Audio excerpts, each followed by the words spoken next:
Hello there, my name is Bruce Rain from Breakers Creations. Thank you very much for joining me today for this live stream. I am live streaming on a Monday. Is it Monday? Which is very unusual for me, but this is an unusual time of year. I mean, let's face it, it's hard to know what day it is. And we just had we had Christmas Day, then Boxing Day, then Saturday, then Sunday, so I just had like 4 days off. Technically today is a work day, but I don't know how much work I will get done today. We'll just see. We'll see. I may end up getting all, sort of into it. I've been doing a lot of house chores, tidying, cleaning, all that sort of stuff, getting things looking nice. Hello to Steve from Mac84. Hello to SadMac356. Hello to Will from KMac Vintage. Hello Mac Museum. Hello Computer Compulsive. And that's it for the moment.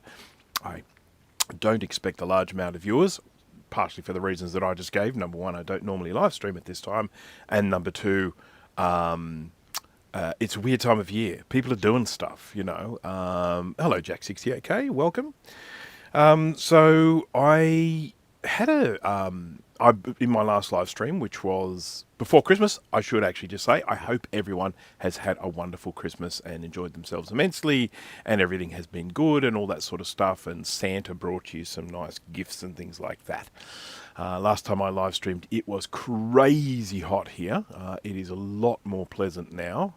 It is currently about 23 degrees Celsius, and it's much nicer. It's warming up again tomorrow, but not as crazy as it was. That day that I was live streaming before, it got up to 41 degrees Celsius, and that was freaking hot. By the time I finished that live stream, I was extremely uncomfortable. Thank you, Steve, about loving the shirt. I am a huge fan of the TV series of Firefly, and of course the follow-up movie Serenity. It was great. And I feel off centre. Move, you little stupid screen. There we go. I feel like I'm a little bit more centre now. Yeah, that's better. Got to have symmetry. Got to let the world know that I like this show. What was I saying? I've got to show you something. I meant to bring this down for my last live stream, but I forgot to bring it down, so I'm going to show it to you now. This is something that I picked up. I didn't pay much for it, for obvious reasons. I paid a few dollars for it. It was like $20 or something like that. And this is an M1, I think. I can't be certain because there's no serial number, because the serial number is on the stand and the stand's not here. This is iMac, M1 iMac. There we go. It's missing the stand at the back. I've got my finger here where the power thingy goes in. We've only got two. I mean, thank you, Apple. 2 little USB connectors down here, or Thunderbolt connectors. But the thing that's interesting about this, I mean, you can kind of see it as the light catches it. Do you see a little lump just there? Can you see that lump in the case of this iMac? And the reason why there's a lump there is because of that. Let's see if I can catch the light on it. Yeah, let me get the angle right. I'm struggling. There we go. There we go. So this is an unusual one, that one. Now, because I only paid a few dollars for it, because it's just, I had to say to them, look, ultimately, it's and it doesn't have a power supply. And over here in these parts, if I want to buy a power supply, it's probably going to set me back a couple of $100. And there's a very, very high likelihood that it is iCloud locked. Now, in terms of whether it works or not, I'd say there's still a good chance it functions, because the logic board is actually down the bottom here, not up there. There's not much up here. That's all pretty empty. So the logic board is here, so there's a good chance I'll be able to connect this up to an external screen and actually get a functional computer. Just not with this screen. But of course, you have to remember that Apple has this iCloud lock thing. So when you buy a computer and you link it up to your iCloud account, it's locked into you. And unless you unlink yourself from it, so in other words, go into your iCloud stuff and remove it as from one of your devices, you won't be able to install an operating system on it, unless you have the password for that person. So, I do really want to get a power supply for it, and to try it out and see if it is iCloud locked. And if it is iCloud locked, then what I'll do is I'll just pull it apart and have a look inside, and I'll probably do a live stream about it. stuff shaking that probably shouldn't shake, but never mind. So anyhow, that's my little iMac. I can't tell you anything about the specs really, other than I know it's one of the ones that has the 2 Thunderbolts on the back, because there are some that have different ports. What I will say about this, and you know, I mean, people know I buy and use Apple products, and on the whole I'm fairly happy with them, but I really object to this having an external power supply. So they've set this up so that if you want to run cabled Ethernet, you need the power supply. So the power supply actually has an Ethernet port on it. So you can connect it to cabled Ethernet, but only with the Ethernet port on the power supply. And of course, the power supply it's a separate thing. And of course, they're doing that so that they can maintain this absolutely absurd thinness of device. And in my opinion, this is just me, I would rather this be a little thicker and have an internal power supply. So I don't know if anyone else agrees with me on that one. And a little bit more I/O as well. Come on, 2 Thunderbolt ports. Who did they think they are? Oh, I've got to try very hard not to actually cut myself on this, because there's lots of smashed glass. But so far, I have not shed any blood, so that's good. Okay, let's just check and make sure. Gibbertronics, hello there. Mr. Tech Gadget, hello there. Did I see you just released a video, Mr. Tech Gadget, or am I thinking of someone else? I don't know. I don't know if anyone's had a chance to watch the video from Sean of Action Retro yet on his Commodore 64 Ultimate, I think they call it. But I did find that quite an interesting video, so please feel free to watch it. Just not now. Don't watch it now. After the live stream. Then you can watch it. Yeah, that was a really, it was an interesting thing about someone, they basically reproduced a brand new Commodore 64 with all these additional options and stuff. And I think it's kind of interesting. Commodore 64 was really big here in Australia. I'm not sure how it was in other parts of the world. We didn't have one, but my cousins did. So I was someone who kind of got into, I kind of was the one that did a lot of the pushing when it came to computers, because I was really into computers when I was young, and so I talked my parents into buying a computer, but they weren't willing to invest a whole lot of money. So we ended up getting a what was called a VZ200, which is like a laser 200. It had color though, and it was basically badged by a company that we had here called Dick Smith Electronics. So it was the Dick Smith Electronics VZ200, and that was my first computer.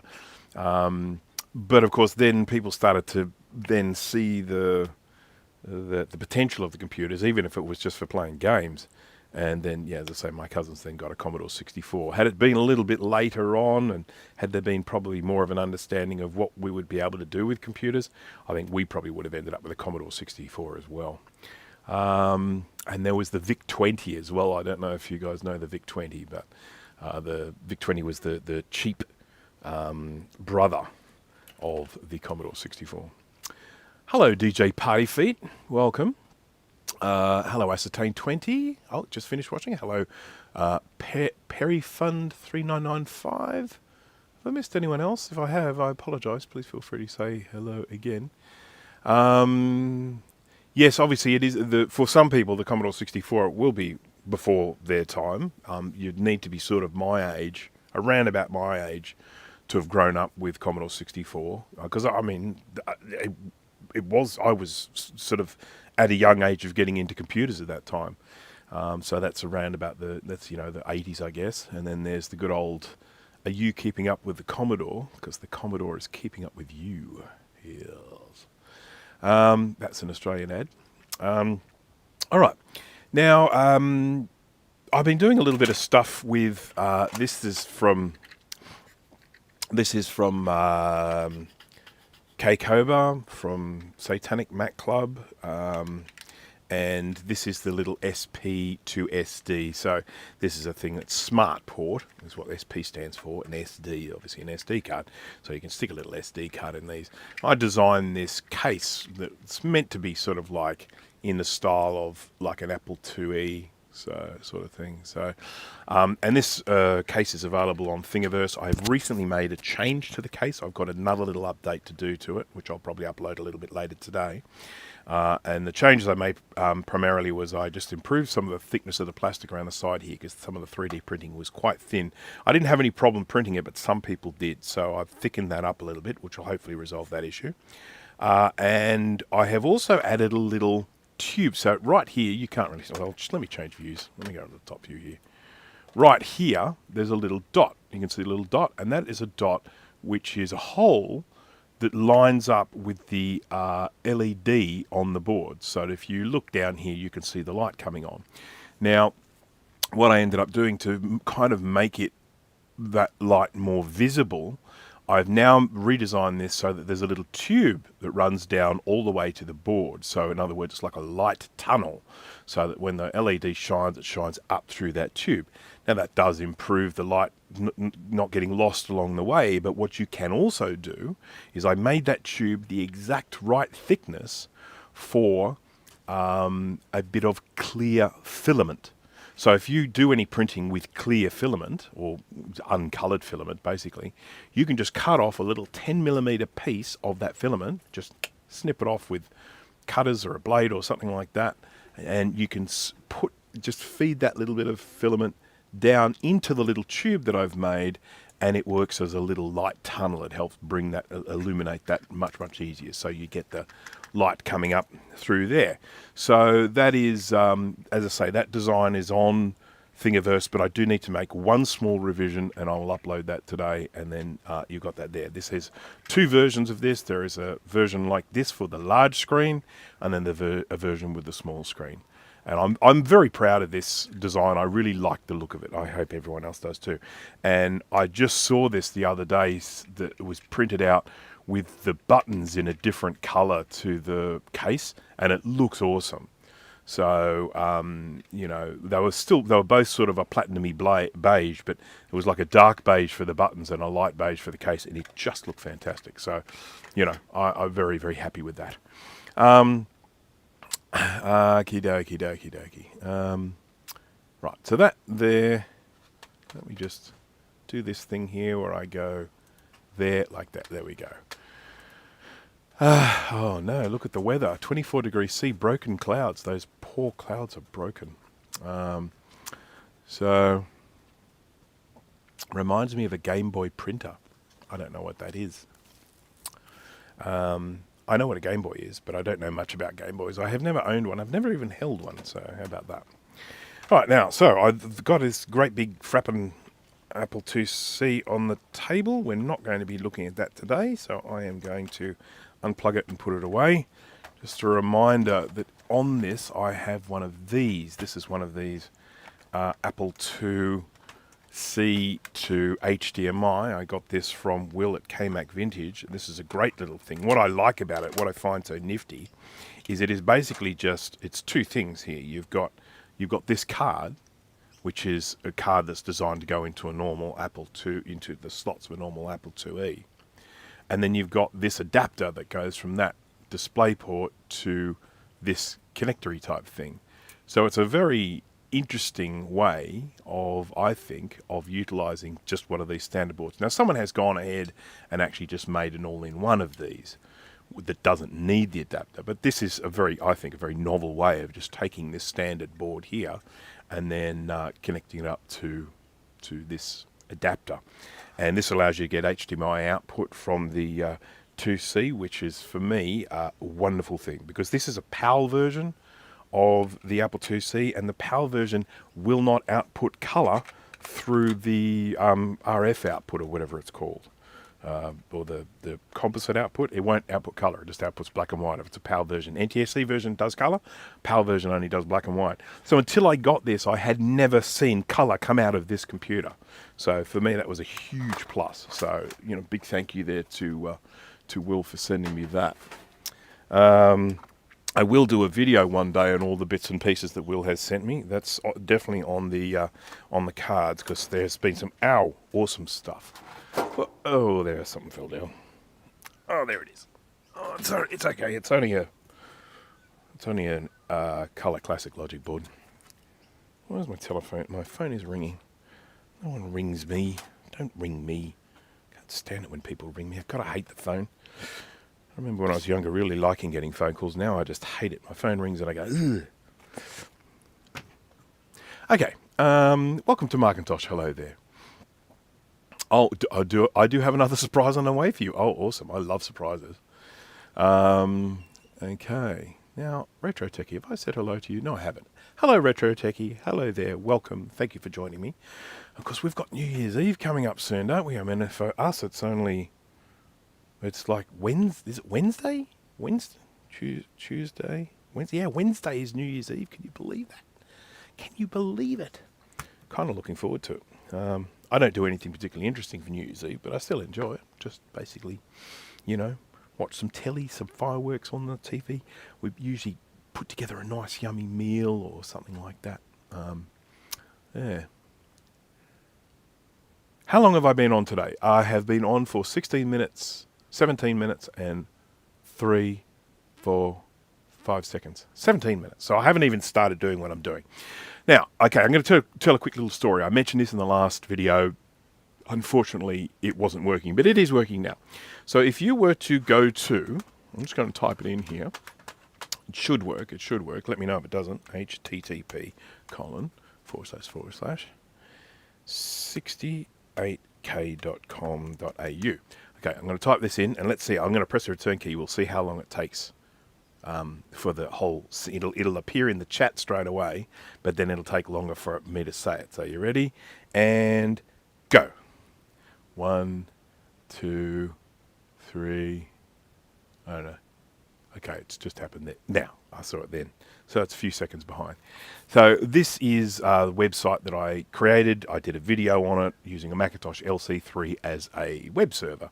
And it's still up in there running now. It should be anyway. It was working before I started this stream. Let's hope it still is now. Now, here's a really funny thing that happened with that. I set it all up with this LC3 board that's in beautiful condition, recapped, looking schmick. It's got plenty of RAM in there, and it's got a blue SCSI, and it's all whiz-bangery, and it's got a network card in there. And I was running, and I was just having so many problems with it. It kept on rebooting. I was having all these problems, and I was just like, what's going on with this thing? I've got a brand new recapped power supply in there. I've got a recapped logic board. Why does it keep restarting, And I chatted to Steve. I said, what are your thoughts on this, LC3 sort of restarting all the time? And he said, power supply. And I'm like, yeah, I'll try it with another power supply, but I can't see why it would be the power supply, because it's a nice new recapped power supply. I was mistaken. It was not a nice new recapped power supply. For whatever reason, I'd ended up getting my power supplies mixed up, and what I actually had inside it was this piece of shit. This came out of one of the barn find Macs. Now, for anyone who was viewing those videos, I made those last year sometime, could even be the year before. But I answered an ad in, I think, one of the Facebook groups with this person saying, I've got a whole bunch of hardware, old hardware, who's interested. So I hopped into the car, I drove out there. It wasn't too far away from me. It's kind of a semi-rural area, but not too far away from me. And I went and bought a few things. I bought, I think, an LC475 and an LC3, possibly an LC2 as well. I bought a 580, which just... I should not have even bought the 580, to be honest. I thought it was a 575, and then I should have checked closer. But anyhow, that's just my own stupidity. And so, anyhow, I fixed up the logic boards on a lot of those, and I did a fair bit of work on cleaning them up and stuff like that. But for whatever reason, this power supply had ended up getting mixed up and put into the wrong computer. And so I was running this computer, and it kept restarting, and I was running it with this. Now, the funny thing is that I would not have even plugged this into mains power if I'd have realized it was this one. But it did actually work. It just didn't work reliably. So I thought, well, the fact that I know it does actually work, it does actually output power, it's a fairly good candidate for a recap. So I love that the retro site has chicken cam feed. Yeah, I know, not even my new site has chicken cam feed. Let's have a look at the chicken, shall we? So we all say hello to the chickens. Hello, chickens. Hello, hello, hello. There's 1, 2, 3, 4, and the other 2 are actually, I think, in the coop at the moment. There's one. I'm going to go ahead and... so if I zoom up here, I think, and then zoom in here, you'll probably be able to see one of the others, because she tends to hang around in this section down here. Yeah, I think that's her there. She's a bit of a shadow underneath the coop there. You can't see it super clearly, but she's sort of underneath the coop. It's just to the left of that other chicken that you see there. To the left, but behind the cage. So that's one of the other chickens. And the other one is actually inside the coop. And she's the really old blind one. So I think she's winding down, shall we say. Here we go. And let's just get this back to home. Oh, there we go. All right, so let's get back to this here. Isn't it funny? You've got the LC575 and you've got the LC580. Everyone wants the 575 because it's got that compatibility with the connector. The people want the 575 so they can take the board out from the 575 and stick it in a Color Classic. But the 580 has the same board as the later ones. You know, the Quadra 60. No, what was it? What was that? What was that Quadra? What was the Quadra that? No, it was the LC. Sorry, 635, 630, LC 630. That's right, and a zillion other variations of that, performers and stuff like that. But the 630, and then later on some of the Power PCs. You know, the old 603 Power PCs. Or was it 602s? Yeah. And so you could actually get a Power PC board and put it into a 580. So, which is something that I intend to do. But I've got to fix up the power supply of the 580 first. The 580 is just, it was another one, as I say, it was one of barn find. It's just in a terrible state. I have a good 580, but, you know. You have visitor number 91. That counter ended up actually resetting itself, so I had to go in and fudge the numbers. I don't know why it reset itself, but one day it was just back at 0. And so it had got up to about 1800, so I just went back in and fiddled the numbers and made it 1800. So, how can a power supply rust like that? That is a really good question. Touretteson 1892. I'm not sure. Touretteson? Is that like as in Touretteson? 1892. So it rusts like this by being kept outside. That's the main problem. This guy, he had it literally was like a barn or a shed, but it wasn't sealed, so it was open to the elements. You know, it had, you know, it had cover over the top so things wouldn't actually get rained on, but it had, like, some of the windows were gone, so rain probably did come in sideways sometimes, and of course no control of temperature or humidity. So this is just, you know, this is just from really, really bad environment. All right, now we'll just undo a few things here so that we can. Oh, that's the wrong size screwdriver. Chaos, it tells you. Chaos.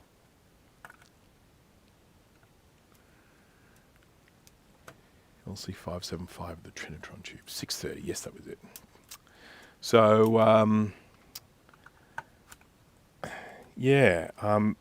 Later, some of the later all-in-ones, things like, what is it, the 5200, 5400, those sorts of things, they had the same sort of board as like a 630 and a 580. So you could take one of those faster Power PC boards out and soup up your 580 if you wanted.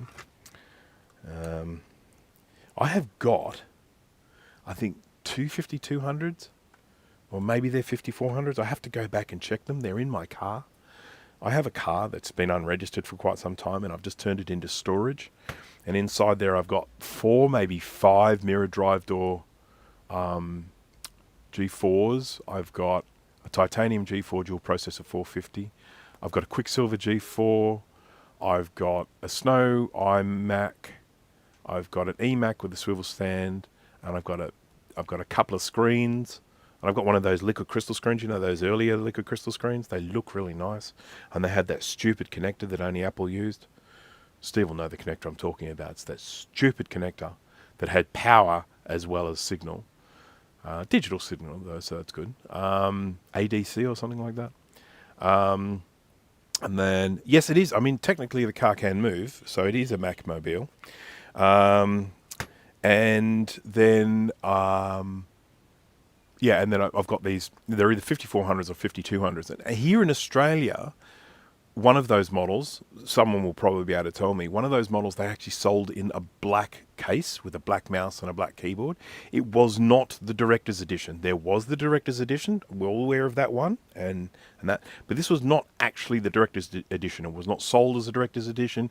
It was not, it didn't have any fancy print on it or anything. It was basically just a black version of this model of computer.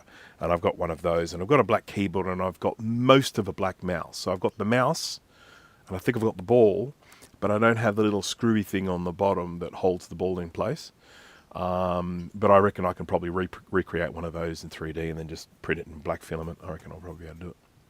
The 5500 came in black. Okay, there you go. Thank you, Mac Museum.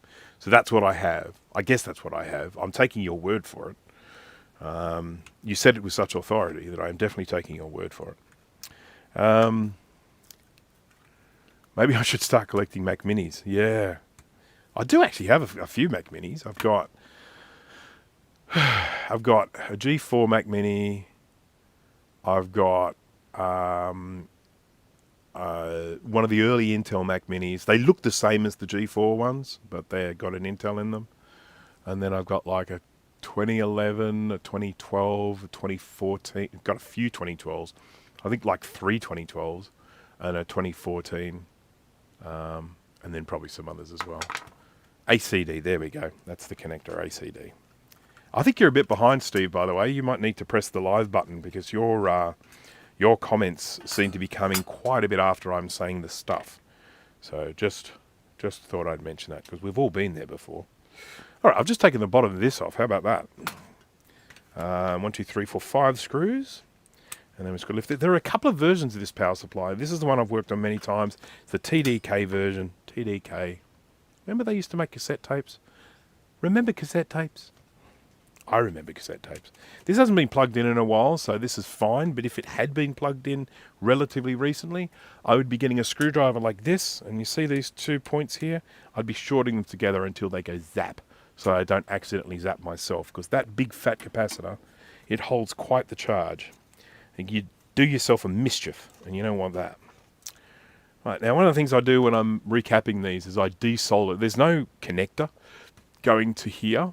I just desolder these because it's a pain trying to do this with that crap hanging off it. So that's the first thing I do is do a bit of desoldering on these 2 points here. TDK actually used to make really good quality cassette tapes. I was commenting on this. Well, sorry, I wasn't commenting. I saw someone post something on Facebook about this the other day, and I had to laugh. You know, back in the olden days, if you're getting Christmas presents and you're looking for stocking stuffers and stuff like that, you would get like a packet of 5 good quality cassette tapes or VHS videotapes. There was a time where that made a really cool gift to give someone like a pack of 5 good quality BASF or TDK cassette tapes. That was so cool. It's, you know, nowadays you don't have anything cool like that to give people. No. These days people are just buying each other shit. The most stupid shit. You look and you think, oh, isn't that cute? What the hell am I going to do with this? My connection is crap. Oh, okay. No worries. Fair enough. Why is your connection crap? You usually have quite good internet, do you not, Steve? Steve did a live stream relatively recently. I missed a lot of it. It was on 2 days ago, I think, because I was on a picnic. My wife and I every now and again go for a breakfast picnic, and then we go for a long bushwalk.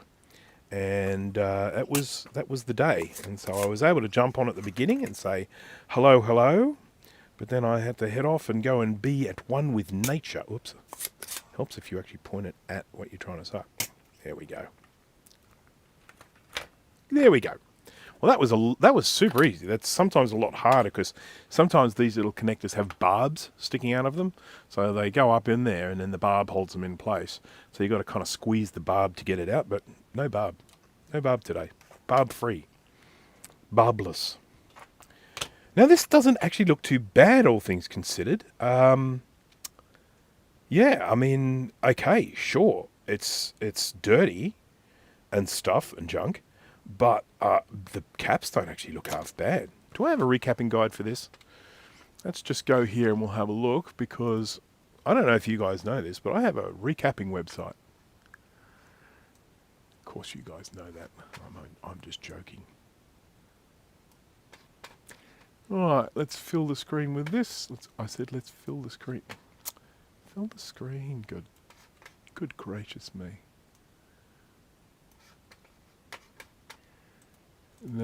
Okay, so RECA Recap Mac. There we go. Okay, so let's just have a look at that. Why isn't it showing? Top screen. I always have the chickens in the background, by the way. That's my my fallback. That's fine. Okay, for whatever reason, it decided not to share that. It just shared the background, but, well, why not? Okay, let me just keep... I haven't looked at the chat in ages. I better go back and have a look at this. Enzo Fitzhume, hello there, welcome. Dark Winter 7395, hello. I've already responded to something you said, but I didn't say hello. Isn't that awful of me? I actually have a blank cassette tape around here. No drive for it, though. Yeah, I need to buy one of those little... You can buy little cassette players that have just like an... I think they even have a USB output, and you can just digitally record the audio from a tape. In case anyone has any tapes around with stuff on it that they can't get through other means. Okay.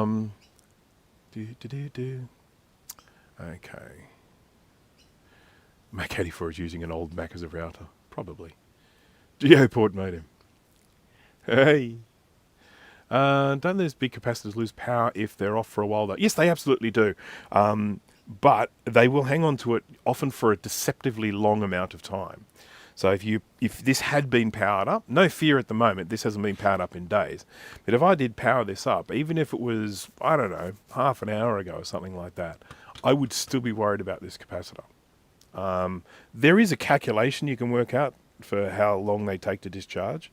But I have had power supplies where I've had them off for quite some time, and I've thought, this isn't going to hold the charge. There'll be nothing left in this one. And then I do the zappy thing, and it goes crack. And I go, okay, well, I'm glad I did that. I've now got heatsink goo on my finger. Thermal paste. Yuck. It's from here. Okay, so just keeping with the chat here. I'm amazed at how well the low-tech solder suckers work. Have you seen the old Radio Shack one? No, I have not. The Usagi Electric has. I have not. But this one here is this one. This solder sucker here. This is GOOT, G-O-O-T. It's the same company that make the WICK that I buy, and this is great. The main reason why I like this one, I'm just going to change screens quickly here. The main reason why I like this one, I mean, I have a motorized one over here, but it's given me nothing but grief. So I tend not to even bother using it. But this one here, there are two things I like about it. First of all, it's got some pretty serious suction. It really does. I mean, it really does suck like no one's business. The other thing is it's incredibly easy to clean. You just turn this, and out it comes, and away you go. You just empty all the crap out of there, and then you pop it back in and turn.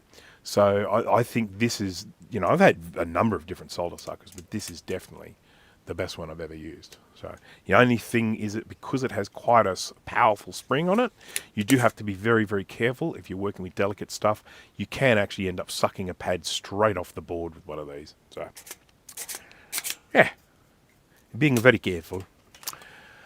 Who have we got? Minty Joe, hello there. Why are you Minty Joe today? You're not normally Minty Joe.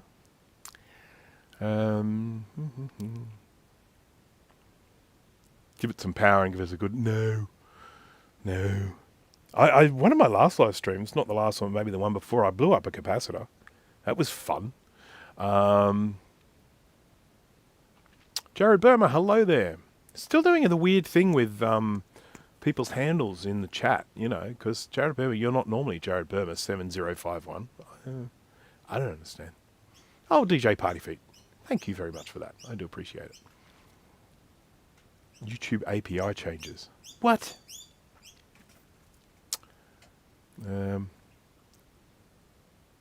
Linux Mint is your OS of choice at the moment. Linux Mint is a nice OS. I find it. I've used Linux Mint and I feel it has just a nice familiar feel about it. You know, if you're a Mac user, I quite like it. Mint is probably one of my first choices that I would use when I install on things, unless I'm doing like a web server, and then I'll just use Ubuntu. But I've got a bunch of MacBook Airs, and so they're really good candidates for getting a bit of Linux on there to make them a usable like browser machine. Just use them for browsing, use them for using like Google apps like Sheets and stuff like that. What model PSU is this? TDK, my friend. This is the TDK. It's out of an LC 2 or 3. I think 3. But it is the one that outputs 3.75 amps of 5 volt, 0.0075 amps of minus 5 volt, and 0.78 amps of plus 12 volt. So, yeah, the TDK model. And I can actually see here, I mentioned before that it didn't look too bad, but there is a bulge. I'm just going to switch over to the scope here. Oh, cool things. Have a look at this. Have a look at this. Can I go? I'm as far back as it goes. Doesn't that suck? I'm going to zoom out. Zoom out. Geez, have to zoom out a long way. You're going to get crotch cam.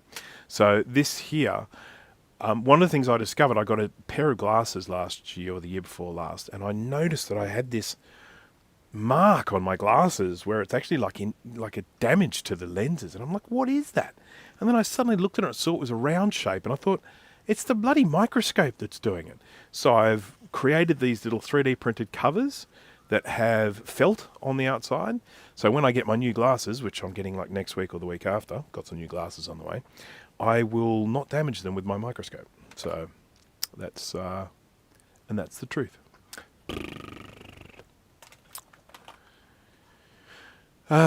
In case your site doesn't have the TDK guide, which is always possible, I'm going to steal that link. You watch me. Are you sure you want to leave YouTube? No, I'm not. I want it in a new page. Why can't you just give it to me in a new page? Crazy thing. Back to YouTube. Okay, I want a new page. Why does clicking on it open it on the same page? What if I right click it? Copy.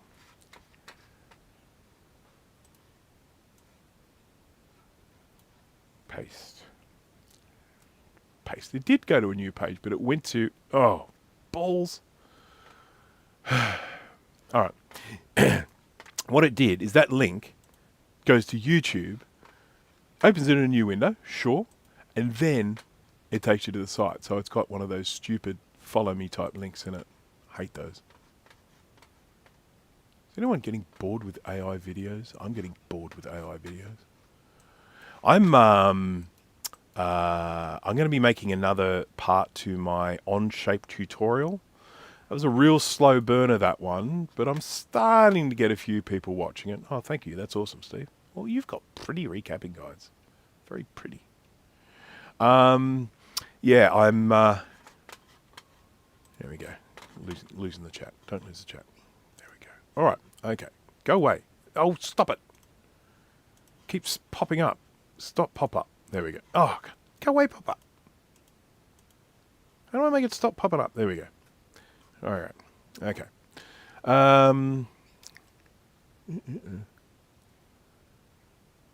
I have used an electricity powered solder sucker I got on Amazon for around $30. Very useful, and then it got full and sprayed my board with specks of solder like it just sneezed all over it. I would like to get one of those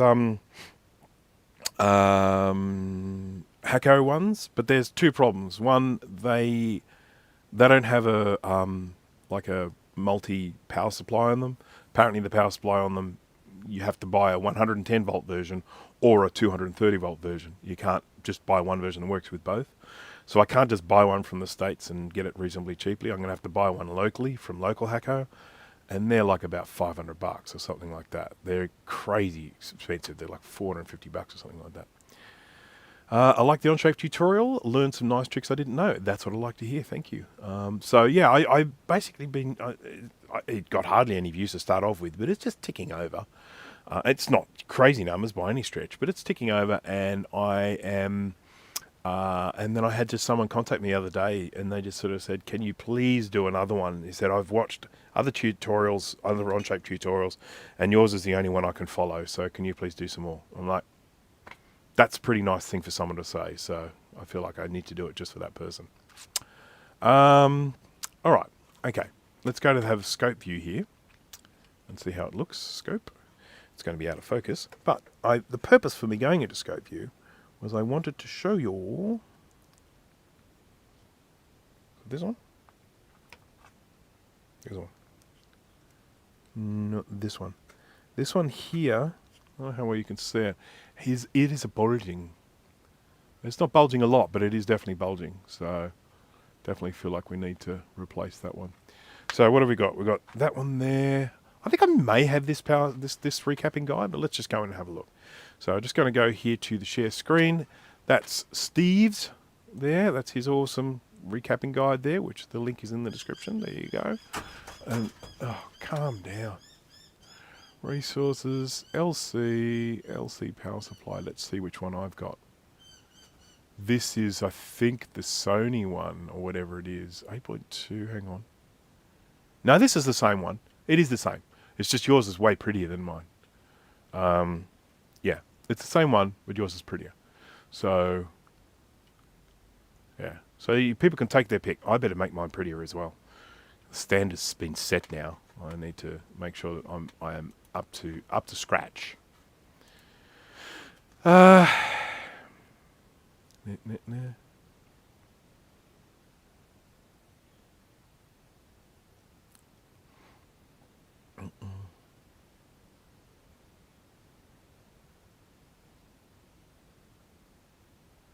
I'm not arguing about the results from the AI.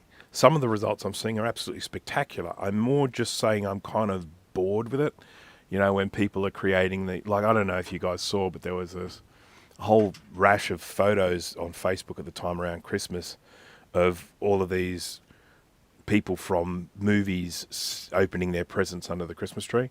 Now, you can't argue with the quality of those pics. They look amazing. They look like genuine photos. I'm just getting a bit bored with some of the things people are doing with AI. I'm just looking and thinking, yeah, okay. I see what you did there. You know, it's like, And then you have like 10 different versions with exactly the same joke. And I'm just like, yeah, okay. I got the first one. Thank you.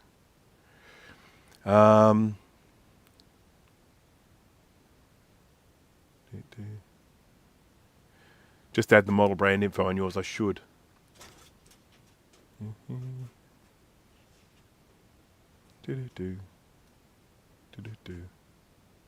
All right. Okay. So, time to start stripping off some caps. Because I have a guide. I don't have to do one at a time. If I don't have a guide, I do them one at a time so that I don't get them mixed up. But because I have a guide, I don't need to do it that way. So I can just switch over here to the top view and start ripping it apart. No, I'm going to very, very carefully desolder these capacitors. I'm going to rip it apart. Oh, that's not a solder sucker. That's flux.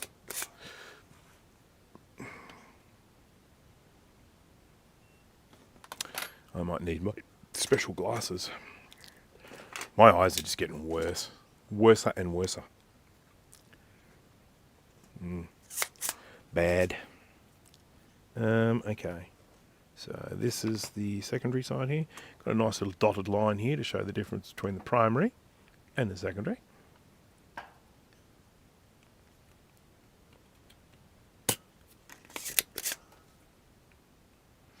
Oh, that smells. I'm sure anyone here who's done any recapping on leaky capacitors knows the smell I'm talking about. That smells. Okay, we've got ourselves a nice little 47 microfarad 25 volt.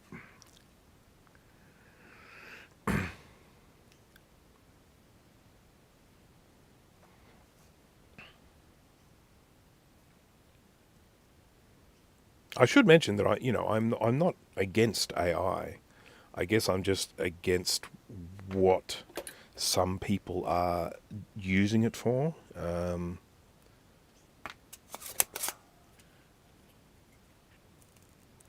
Particularly when people start producing photos with actors or people that are now dead. I feel that's very, very disrespectful to the family of those people to then start recreating these fake photos of people. See, like one of the photos that I saw had Alan Rickman in it. And Alan Rickman is not alive anymore. And I just sort of think that's really kind of disrespectful to the family. Some people might just think I'm being a bit precious, and maybe I am, but that's just my take on it.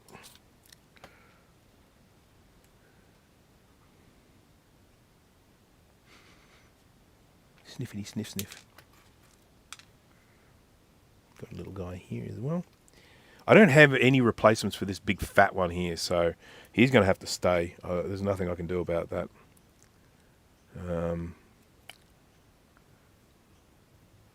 Stop it. Stop it. Little cable keeps dangling on my knee and very frustrating. I don't like it. Don't like it.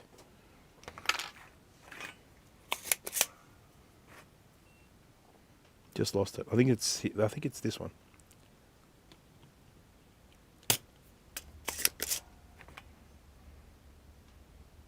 No, wrong one.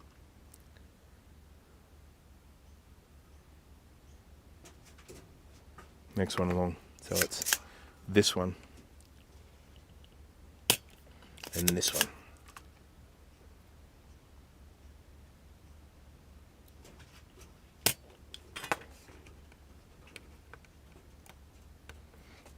I better put some solder back on this one.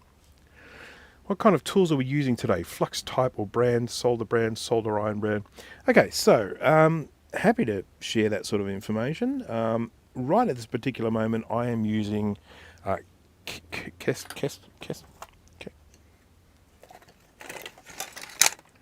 this Kester. It's rosin core leaded solder. I use the 0.5 millimeter thickness. I kind of like this size. It's works quite well for the very fine stuff. And is big enough so that it's not a pain in the neck if you're soldering bigger stuff. I buy it in these rolls here. The roll that I've got is just about empty, so that's why I have this one. I do actually have some other solders that I use. I've got this one here. This is a Styri solder. This one's a slightly thicker one. This one is 0.8 millimeters in thickness. And then if you want to go crazy thin, I've got this one here. This is a Styri solder, and this one is 0.25 millimeters. I mean, look at how thin this stuff is. It's crazy thin. And then when it comes to flux, I only use Styri. This is the only brand I use, Styri Flux. My favorite one is this one, Styri ASM. I find it a really, really good flux to use. I just love how well this stuff works. But then I also really like this one here. This is the V4. They've got a V5. I really like that. I was really impressed with this V4, I'll be honest. But yeah, that's what I use. Tacky flux, the stuff in the syringe, it's what I use. It's great. So.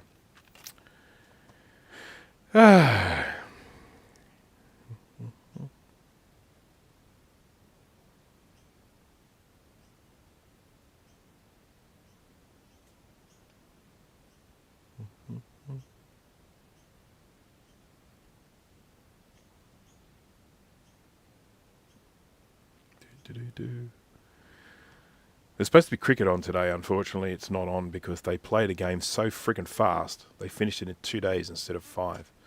So for anyone here who doesn't know cricket, well, there are lots of different forms of the game of cricket. There are some forms of the game that only last for a few hours, but then there's another form of the game which they call Test cricket, which lasts for 5 days. And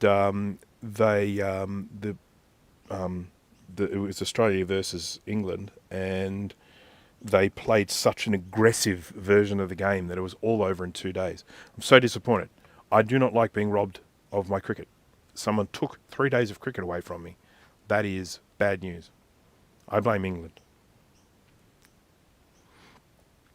Okay. Thankfully, there's still plenty of cricket to watch because we've got the Big Bash League 2020 limited overs. Fun. It's a very exciting form of the game, very fast-paced. Ow! This stupid thing. I think it's got some power coming out of it, zapping me.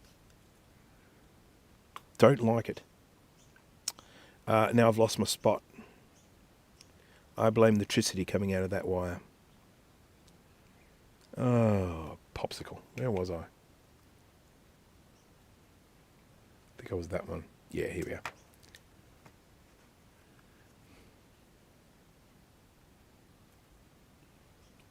Oh, I didn't prime it. This one stinks. This one's already fallen out, I think. Oh no, nearly. Each time I take these out, I mean, I'm just checking them to see if they look like they're leaking from the bottom. So far, there's plenty of stinkiness, but I haven't actually come across one that I would visibly say is leaking.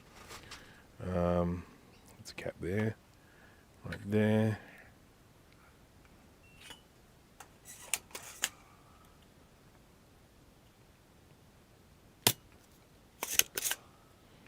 It is really smelly. It's not a pleasant smell. I mean, there's worse smells out there, but it's not a particularly pleasant smell.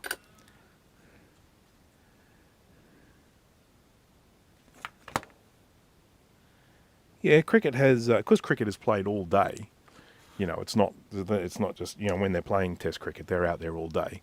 They have breaks because they're out there all freaking day.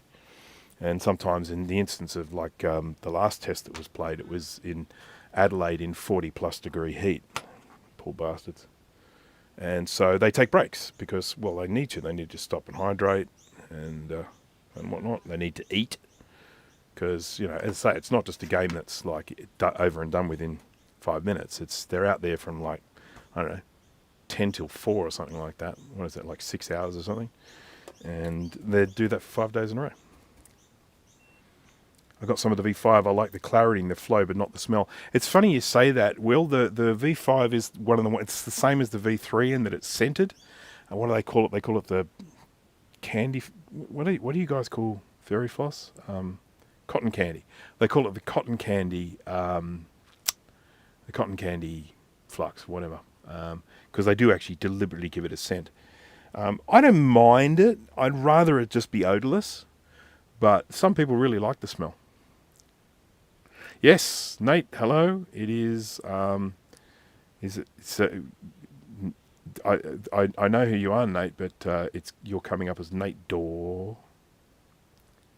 Smells like Raid mosquito spray. Well, I couldn't tell you. I don't have any Raid mosquito spray, but you know.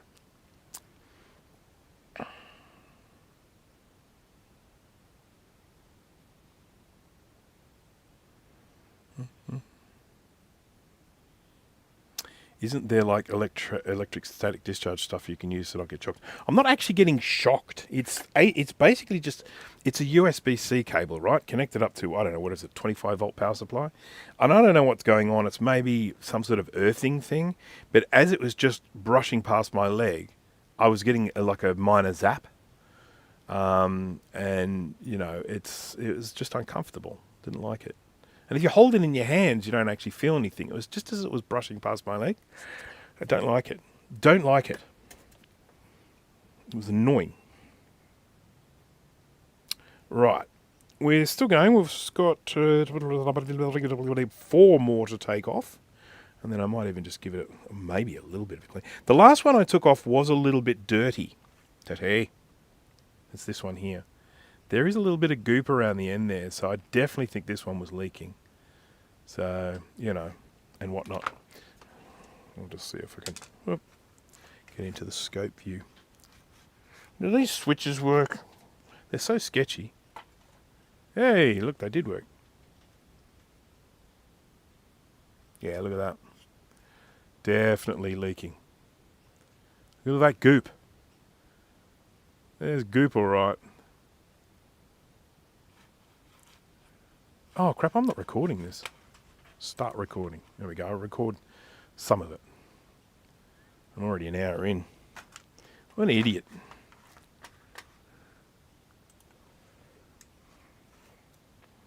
I normally record it. I press start. I start broadcasting, and then I press start recording. And I didn't press start recording this time. I keep a local recording of these because, you know, you never know when you might need it. Typically, sometimes, you know, I know I do certain things in live streams, or I might have something and I'm like, I'm doing a pre-recorded video and I go, oh, I'd like an image of that.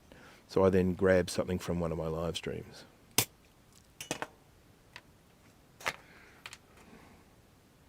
This one's pretty stinky too, but it doesn't look very leaky. Punge! Gunge and punge.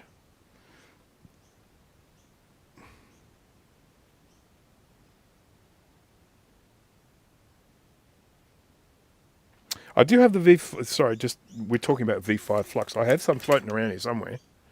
That's ASM again. Looks like it still has some in it. I have to use that. And the flux is all over the place. I am in flux chaos. I am in a state of flux. There's ASM again. I had some over here. Yeah, I'm meaning to do a video. I started doing a video, but I needed to make sure everything I was saying in it was factual, so I spoke to the guys at Stereo and they came back and corrected me on a few things, and I just haven't got around to fixing it up. But, you know. Ah, here's a V5. Let's do V5. I don't need to use flux for this sort of work, so I probably won't be using any today. There's flux in the core of the solder, and that's enough generally for through-hole soldering. It's really only for surface mount work that I need to use flux. Flickety flux. It took 2 months to ship to you as they had quality control issues. Yeah, I've had that with them before, in particular when they're working on a new thing.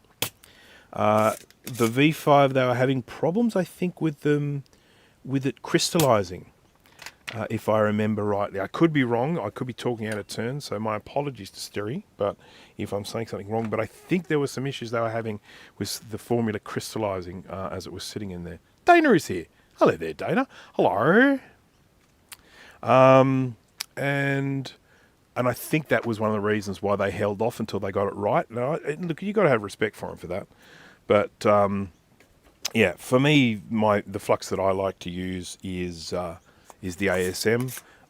There is nothing wrong with these other ones, but the ASM is the one that I prefer to use. It's just like an old friend. When I go in and start doing some soldering, I just, you know, if you were to be handing me lots of different fluxes and I was using them, when I start using ASM, it just starts working the way I expect it to. It's sort of like it's just very predictable. And I guess that has to do with, it's just what I'm used to. You know, it's the same with anyone. You know, I just, when I'm working, things behave in a predictable way. They behave how I'm expecting them to behave. Now have a look at this. Check this out. Check out this bullshit.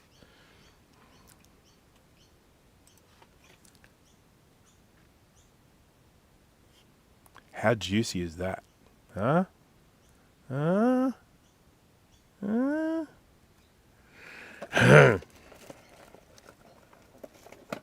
So, just going to get a bit of the old Q-tip here, what we call a cotton bud, and look at that. Num num num. Who's hungry? Makes me want caramel. Yummy. Who's up for a caramel sundae? Who's going to go for a run to Macca's? All right. So, and look at the carnage that's left behind.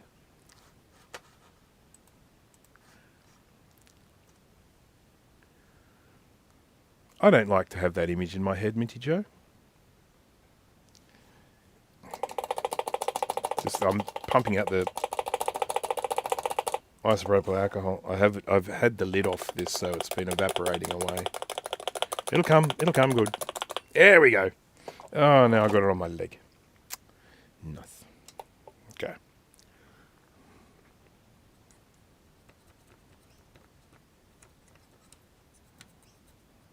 So we had 2 leaky ones, one very leaky and one a little bit leaky.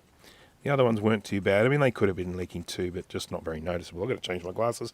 I can't see shit through these ones. Vegemite, yes. Yum. Gotta love a bit of Vegemite.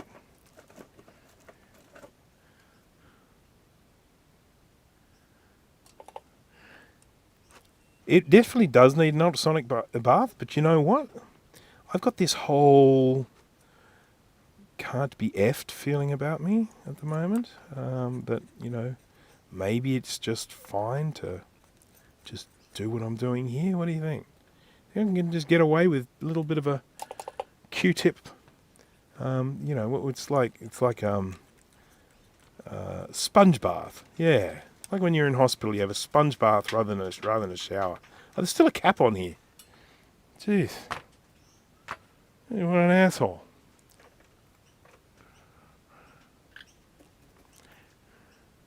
Can't be arsed. It does smell like fish heads. Alright, now, which one is it?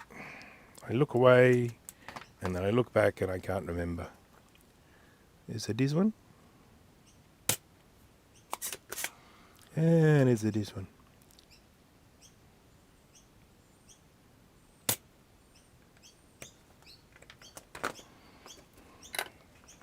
There we go. Oh, this one's leaky too. Look at that. So, 3 leaky caps on this one. Or maybe that's just disappeared. I think that was just a bit of the alcohol that I put on the board. So maybe not leaky. Nah, it wasn't leaky. It was just the alcohol I put on the board. So don't panic. Don't panic. Everything is fine. It's fine now. How are you?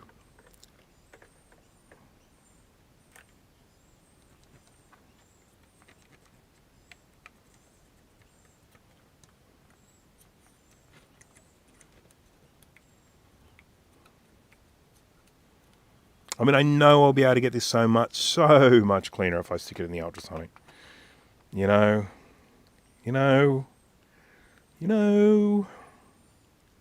Apparently.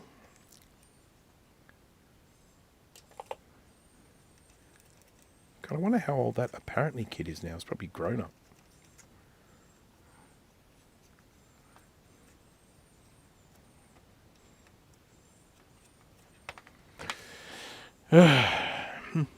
Oh, who have we got here? Thank you for that very much.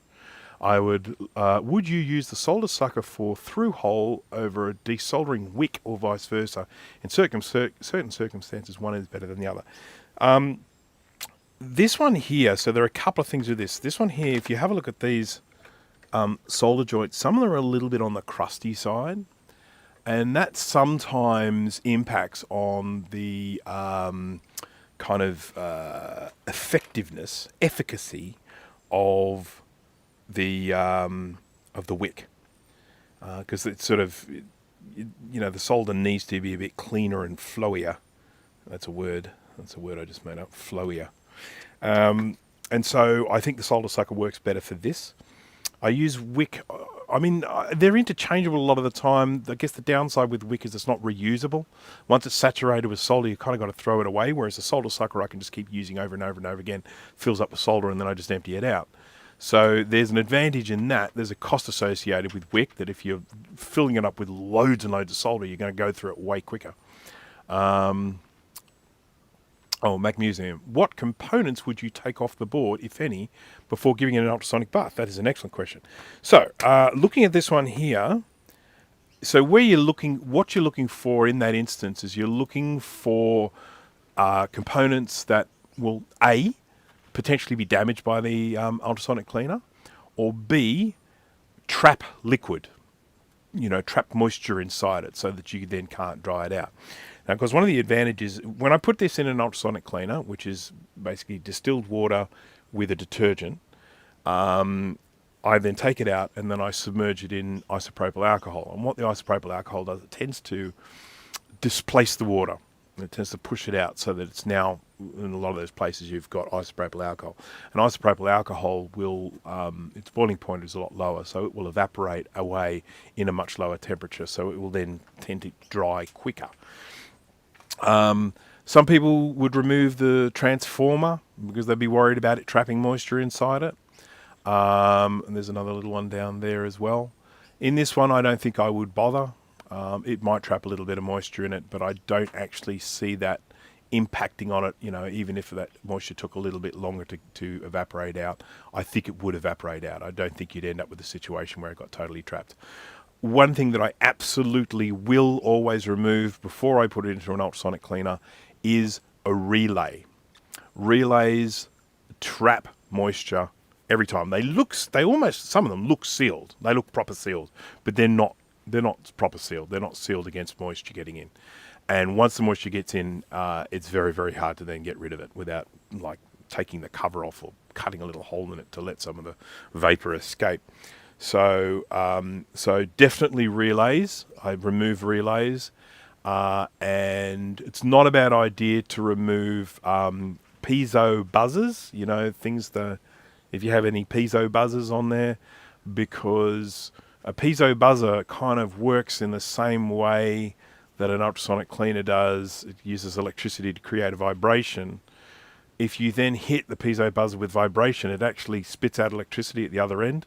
It's a little bit like that sort of, you know how a motor can also be a generator, and same as an LED light can also be a light, a solar panel sort of thing.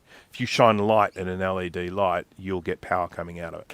And it's the same with a piezo buzzer. So when you put it in an ultrasonic cleaner, you do potentially run the risk of then running electricity through the board because of the vibrations happening on the piezo buzzer. And they do also trap moisture in a piezo buzzer where they've got a little hole in the top. The other thing it's not a bad idea to remove crystals if you can be bothered. I have put them in, I've put boards in with crystals on them, you know, what do you call those things? Oscillators. I have put boards in with oscillators and they've been fine, and then I've also had instances where I've put a board in with an oscillator and the oscillator's died afterwards. So, and thank you for the congratulations there on my getting past the 68030. I think I'm now up to 68400 or something like that. Colin is here. Hello there. It does look gross. Look at it. But I'm not going to clean it. I'm going to resist the temptation. I might hit it with a toothbrush. But now, because Colin is here, you know what we have to do, don't you? Hello, chooks. So there are my chooks. There are 1, 2, 3, 4, 5 of the chooks. There's another one up here, but it's up. You can't really see it. It's up. And it's a bit of a weird chicken, but you know, one of the new chickens has now laid 2 eggs. If you're hearing in the background like a squeak, squeak, squeak, I don't know if you guys can hear it. There's like a squeak, squeak, squeak, squeak, squeak. That is a baby rainbow lorikeet.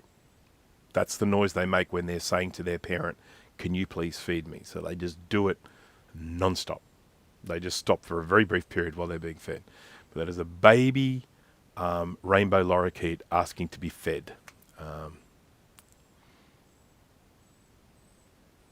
Long live Bernadette, indeed. She was a lovely chook. So one of the friendliest chooks I've ever owned. So not with this microscope, but she used to actually come in here. I'd be working in here at night time, and she would just perch herself on top of the microscope. I'd have to stick like a piece of paper underneath because, you know, poop. But yeah, lorikeets are beautiful birds. Beautiful birds.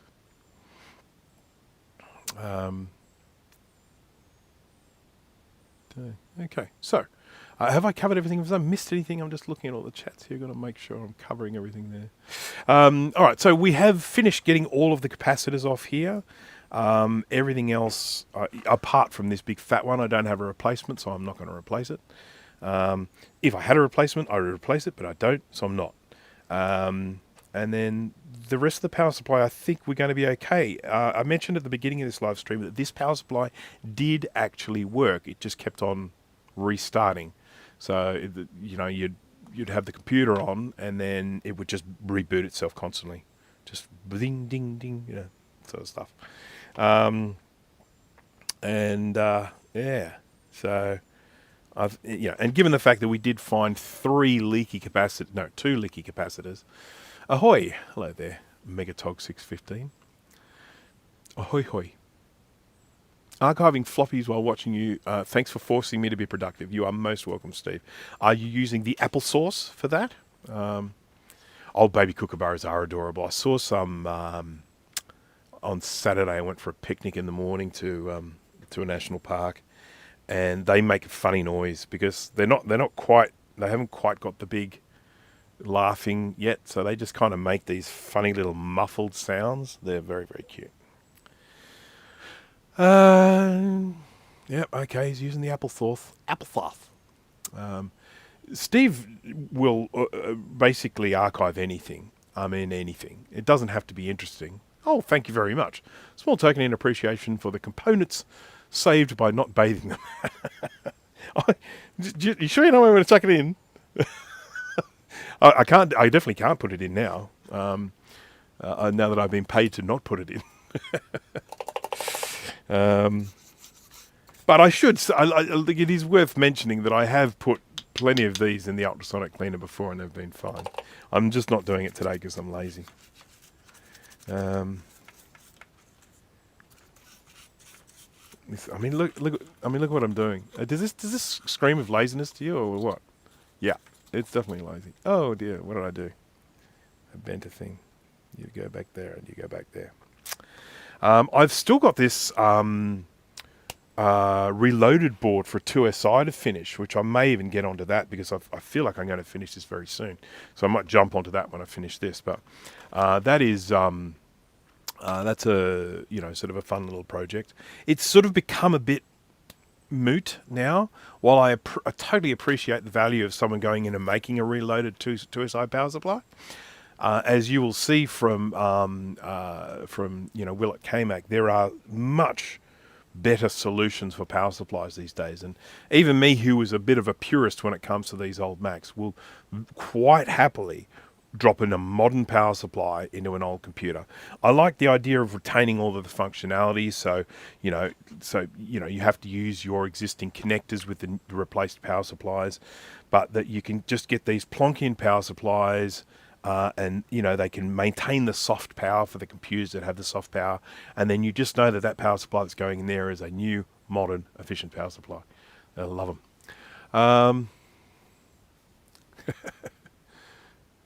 Sensible grammar for 1987. It wasn't archived, but may as well upload it. Absolutely, definitely. I've actually got a thing on its way to me at the moment. I don't know whether I should say it or whether it's not a secret because it's out there, but there is a new piece of software for vintage Macs that's been made. It's called, I think, Mac AI, something like that. I think that's what it's called. But anyhow, I've got a floppy disk on its way to me.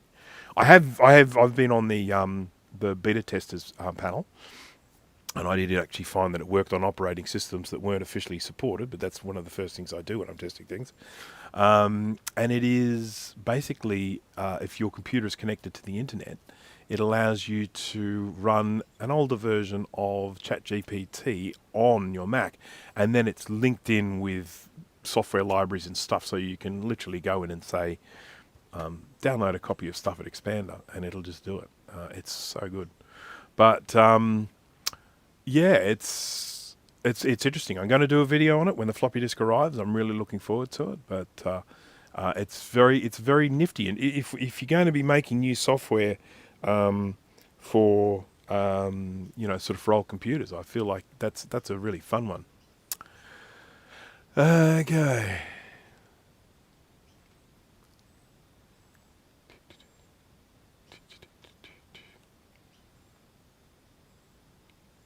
So does sensible grammar tell me where to put all the commas and shit?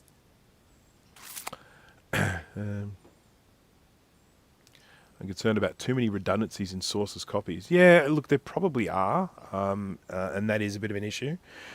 Another thing I also find frustrating is when you go to download something and you find that the version that is there is damaged or corrupt. It's got a corrupt archive, or when you go de-archive it, you find that the file's had its resource fork stripped or something like that, and it doesn't work. And because a lot of people don't realise this, but Macintosh repository most of it is just ripped straight off Macintosh Garden. It's just pulled straight off Garden and redone. So if there's a mistake on the Garden, it's generally going to be on repository, the Macintosh suppository as well. But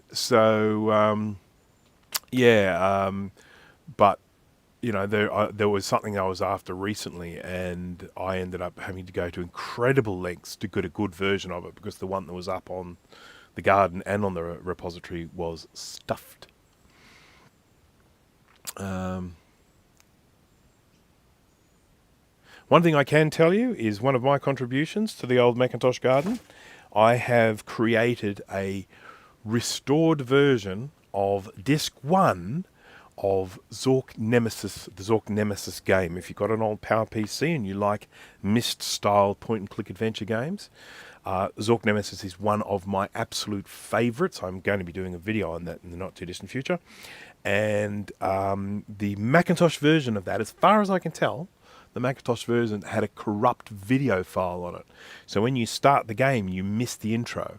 It was certainly the case with my copy, and it was the case with the copy that was uploaded to the Macintosh Garden. So my presumption is it was probably a fault in the Macintosh version, and it had, just this corrupt video file. So I got hold of the PC version, and thankfully the file formats are the same, because it was never a proper Mac version of a game. It was a PC version that got ported, and not very well. And I was able to get the PC version of the game, grab that corrupt video file, replace the corrupted one on the Mac disk, made a disk image of it, uploaded it to the Macintosh Garden, and so you can download that now, and you can, if you are playing that game, you can play it exactly as it was intended. Zork Grand Inquisitor is the one that came after Nemesis. I've got that one as well. I prefer Nemesis to Grand Inquisitor.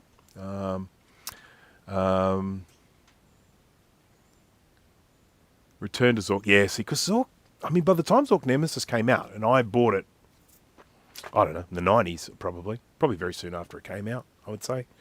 It's a long story as to why I bought it, and I won't bore you with that, but I had never even heard of Zork at the time that I got that. I'd never heard of it. It was like the 7th game in the series, maybe even more, maybe like the 14th or something game in the series, but I had never heard of Zork prior to that. I've learned about Zork afterwards. All right, let's get some caps onto this, because I am just dilly-dallying. So I'm going to start off with this side, the primary side, and I'm going to get my little 8.2 50 volt. It's the only 50 volt I've got on there.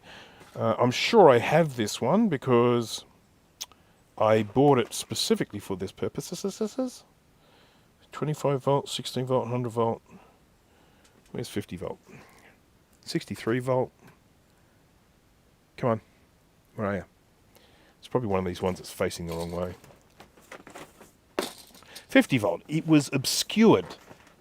It was obscured from view. I need to label these boxes on both sides. I've only labelled them on one side. One side. So if I then put them in the wrong way, I don't know what they are. I've got to label both sides. 8.2. There we go. 8.2 50 volt. Can't say I'm not prepared.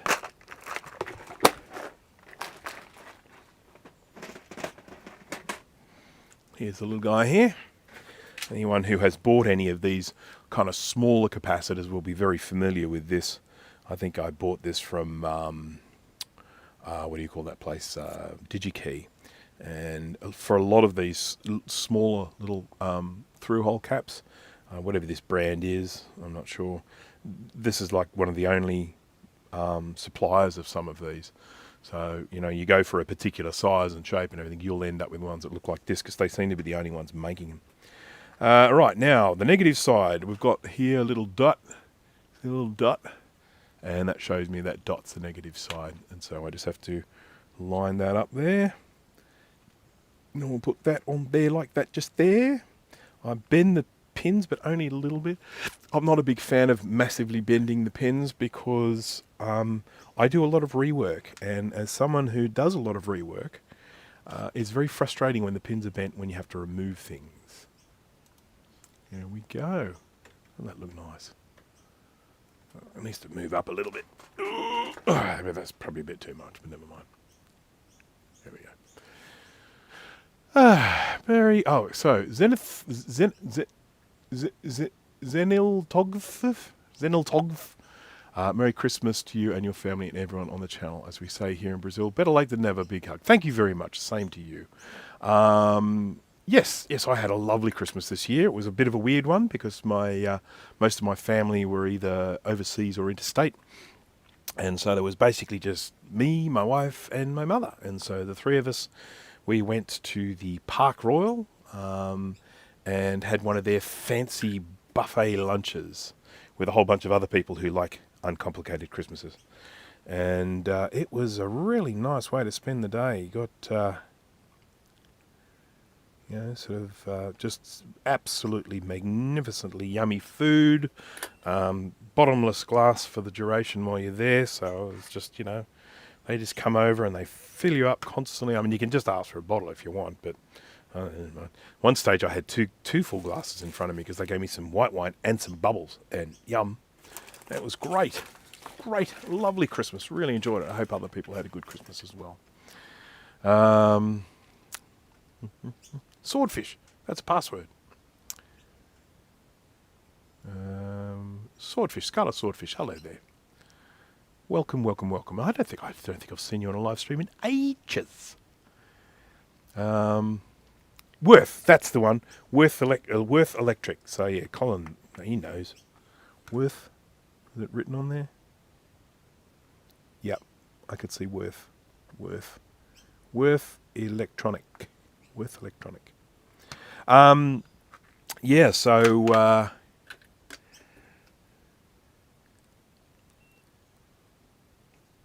there was a movie called Swordfish. I remember that because it had the Aussie bloke in it. What's his name? Hugh Jackman.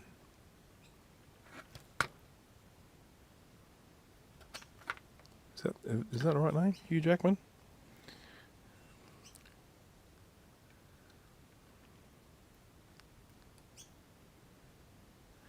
Is there anyone here that knows where R.A. Salter? R.A. Salter. You see, everyone's names are coming up weird. Why is this happening? Hello, I should say. Hugh Jackman. Yeah, so does anyone know the reference with using that movie, which is called Swordfish, and it was about it being a password? Does anyone know where the password Swordfish came from? There's a little history lesson. I'm sure someone here will know. I definitely know, but I'm sure others here will know. Just going to clean some of these up a little bit, seeing as I've got flux here. Cleany.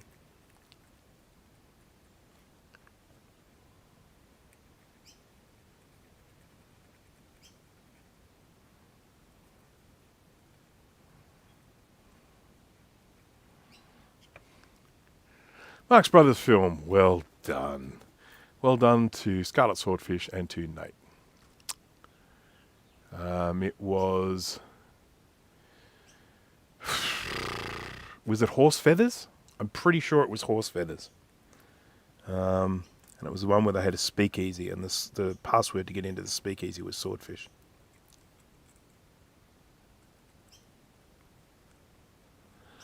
And of course, one of the things I loved about that, when he came up and said, "Oh, what's the password?"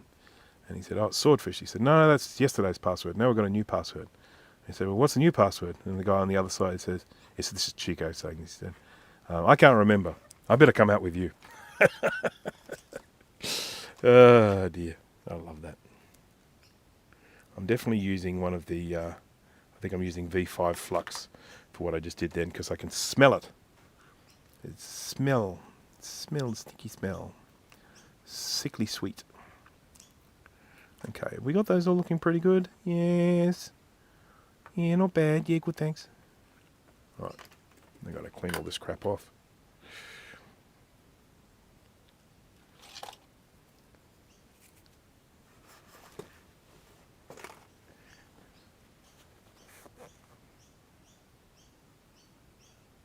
Yeah, those servers have been broken a lot lately, haven't they? It's crazy. The mirror gag. No, isn't that the one in the supermarket? What was that one called? The mirror gag, I'm pretty sure, was in the one where they were in the supermarket, and I can't remember what that one was called. But seriously, I haven't watched a lot of these in a long time, so I could be getting it all messed up. But that's my recollection, but I could be wrong.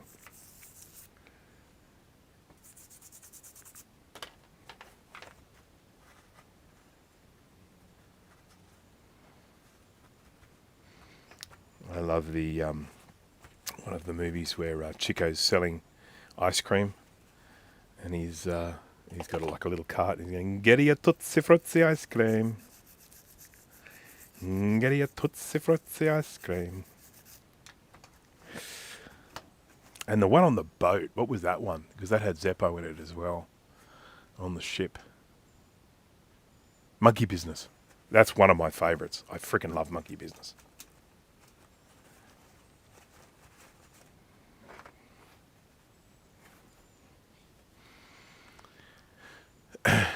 Duck Soup. Duck Soup was the first one, I think. Duck Soup was the very first movie they released, and some of that got lost. And if you actually watch Duck Soup now, I think there are some reels that are in terrible condition. So it can be quite sharp, and then all of a sudden the picture just goes to crap because they lost some of the film, and then they found it later on, but they found really old, old reproductions. Animal Crackers is a great one too. Coconuts. Yes. Was that the first one? Crap. Right, now I'm forgetting. I'm forgetting the answers. Now I'm definitely lost. I'm going to have to start watching some more.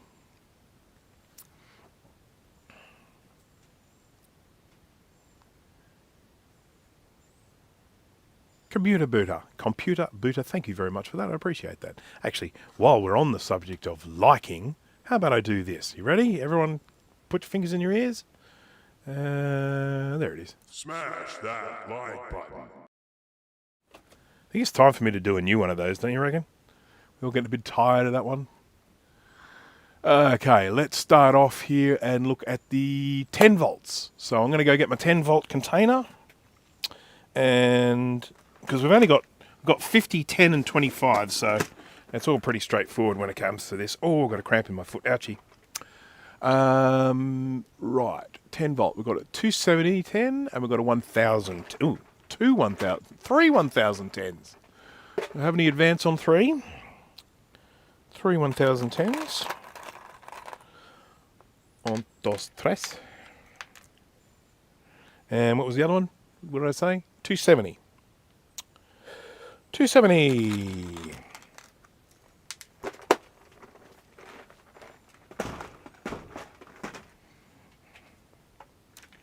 Do this one first.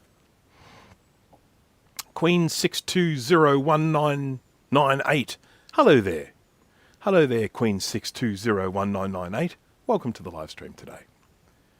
Hooray for Captain Spaulding. Yes, that's funny. Hello, I must be going.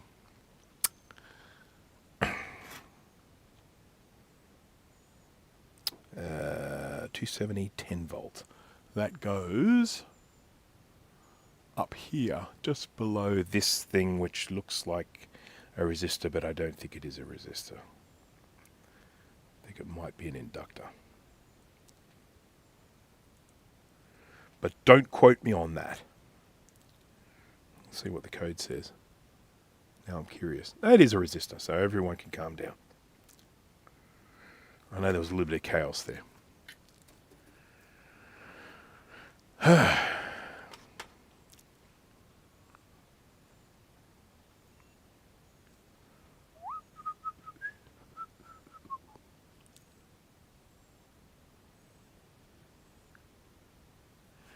Okay, just make sure that's nice and flush with the body.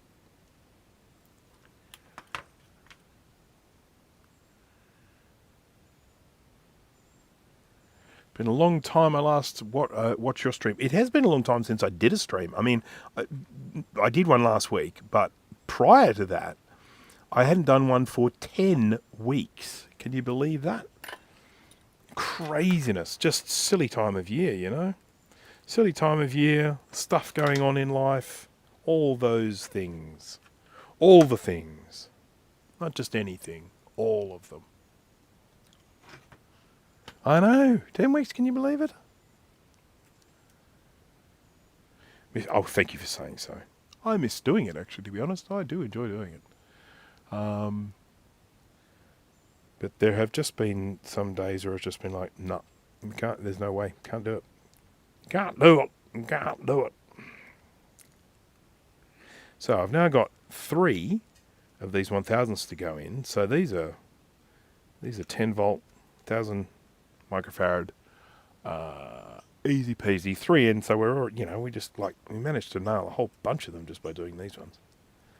It's going to feel almost finished after this. She is doing well, thank you very much, Will. She is recovering at a rate of knots. So yes, I went to spent Christmas Day with her, and we were able to,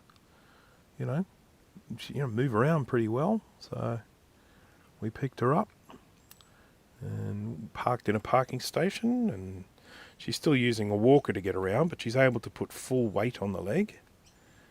She's doing rehab, I think, 2 days a week. And in January, sometime in January, I think early January, she will be, I think mid-January. She is going in for another check, and if everything is looking good, she will be able to dispense with the walker and just start walking around. There's been a very, very slow recovery because of the nature of the injury. Because she had a knee replacement some years ago, and she broke the replacement. Basically, she snapped the replacement away from the bone, and it was just a very messy thing to do. So that then becomes a very long recovery period. And now I have to sell one of her cars. I mean, she usually only has one car, but she bought a new car, but hasn't been able to sell the old one, so I'm going to sell the old one for her. Flying on Wednesday for a month, helping family member with a recovery also. I hope that your the issue with your family member is something where it is like good chance of recovery. I always worry when people, are called to someone's bedside to help as to whether it's sort of, how serious it is, but I do hope that this is something where, it is something be recovered and then all good again. That is always my hope. It's a funny time of this year when it comes to business, just things crop up. I am actually supposed to be working right now. Technically, I'm supposed to be working. But no one's knocking at my door. No one's actually saying, hey, I need this done right now. So I'm kind of just enjoying it. I'm giving myself, I guess, a little bit of a holiday. A little bit. Just a little bit. Right, so we've done the 270. We've done the 3 1010s. Now we've just got 25 volt stuff. So I shall just grab the 25 volt container. Here it is, right down the bottom. It doesn't get used very often because it's right at the bottom. It's even under the 50 volt axial, and that hardly ever gets used. So I don't know how that happened. Oh, there's that cramp in the foot again.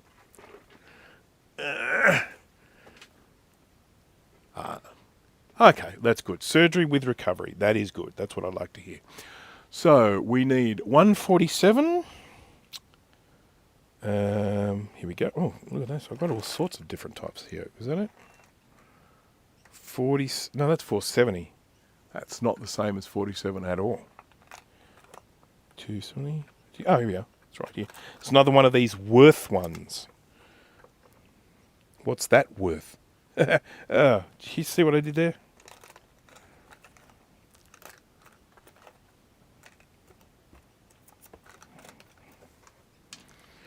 4725. Then we've got a 5625.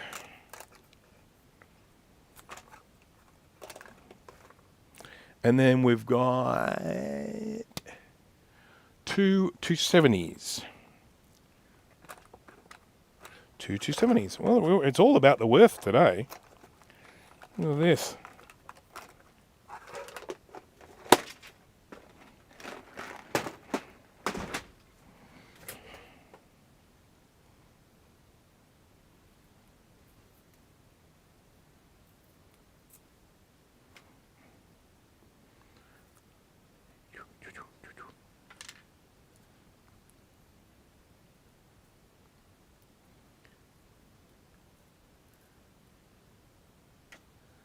Worst is already behind her. This is good to hear. This is all positive. I like the sound of the positiveness. Good to hear, Will.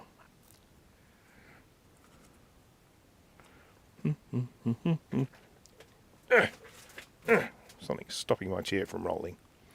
It's probably, something important like a piece of computer. Irreplaceable piece of computer. No, it wouldn't be. 4725, that goes down here in the little spot down here, down, up, down there, up there.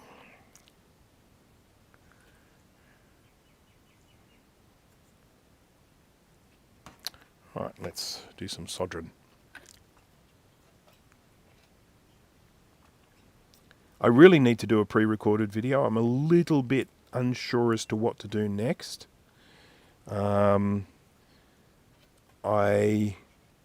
I do want to do another video on my on-shape tutorial, but of course that's not something that comes out of the gates well. That's something where I just get people watching it gradually over time.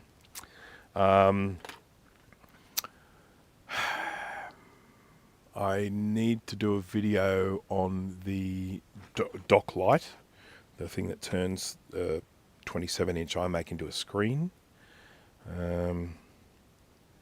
I've got so many potential things to do a video of, but zero track alignment. I've got to do a video on that as well. Steve Jones, hello there. Yes, I definitely need to do a video on that. That was one I promised ages ago. What am I looking at here? This is a 270-25. I think I have two of those, do I not? Yes, I do.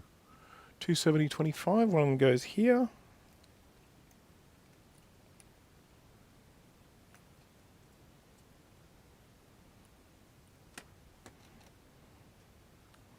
And here's another 270-25, and I think he goes up in the top there. Yes, he does.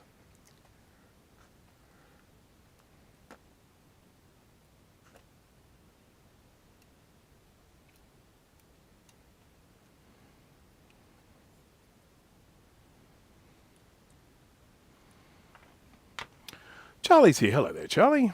What time do you call this? Goodness gracious. Ouchie, Minty Joe, that sounds bad. Slipped and fell on slick ice. That's not good. I can tell you that's one thing that would not happen here.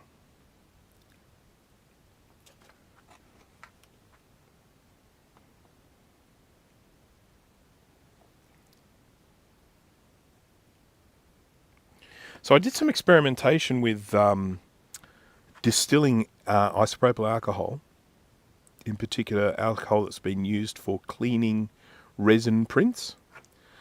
And while it does enable you to end up with a very clear isopropyl alcohol at the end, as in a clear liquid, it is definitely not 100% isopropyl alcohol anymore, and it does have some of the resiny goop in it still. It doesn't. You can't see it, but you can feel it. If you get it on your hands, it leaves your hands feeling a little bit slimy, and you can smell it. So while I think that you can definitely distill the isopropyl alcohol for use with the resin printer, I would not be distilling it for use for other purposes, because it definitely still has some of the resin in it. I can feel it on my fingers. I have a few Lisa boards on the way to me for repair, so I will have videos on those soon. Oh, that's awesome. month of recovery, had to use a walker, and they gave me painkillers. Ugh, not bad. What are all the dark spots on the board? Looks almost like mould. It's actually corrosion. It is, so you can see them all here. What's happened is there's copper. Obviously, there's copper underneath here. So underneath the green is copper, and then on top of it is a mask, a solder mask. And what's happened is moisture or whatever has managed to creep in underneath the mask, and it's starting to corrode the copper. So they are areas of copper corrosion with those spots. Now, if I were to scrape them, you can see there's sort of like a bit of a dark patch. Well, let me find another one, and we'll do it better. Do it better this time. Okay, so if we look here, you'll see if I take a bit of that mask away, we're kind of left with this darkish copper underneath. It usually comes away fairly easy. You could probably get this away even just without a blade. It just comes off, and there's sort of darkish copper underneath that. Now, the copper itself is still okay. It's not a bad idea to try and remove the corrosion on top, because it could get worse with time. But that's what is causing that.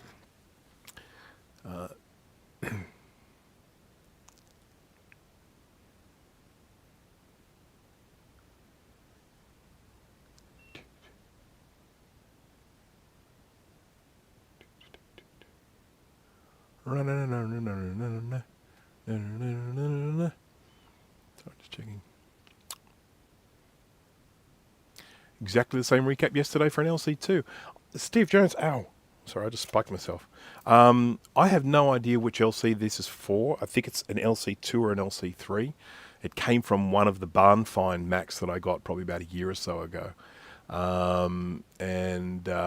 Yeah.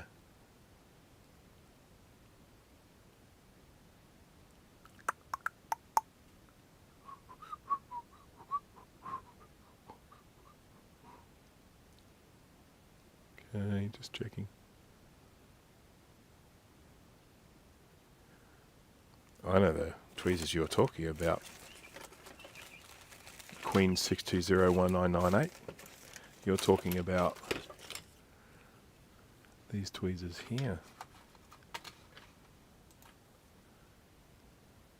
Oh, what? There we go. There we go. These ones. Focus. Focus. Focus. It's not focusing, is it? It's saying no to focus. These ones. These aren't bad. You know, the good thing about these is that they're replaceable and they're readily available. The little end bits. I don't particularly like these ones. I think if I was, I'm tempted to actually get some different tips for this, because I don't think these tips are particularly suitable. But these are good. They're better than not having tweezers. That's for sure.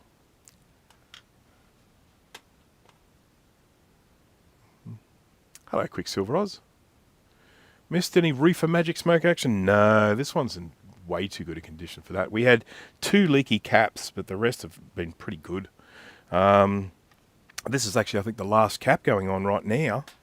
Right now, this is oh, I can't read that.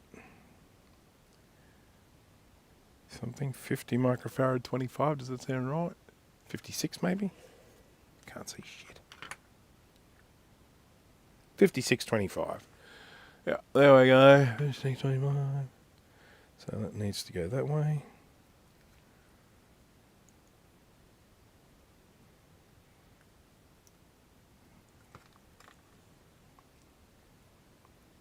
Come on, you son of a gun. There we go.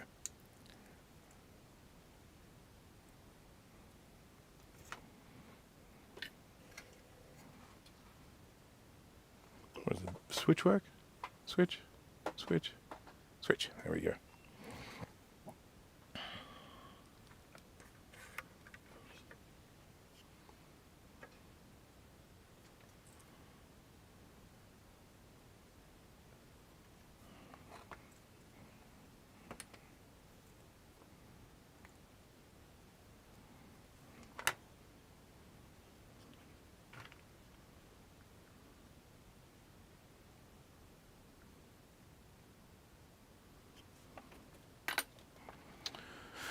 Looking good.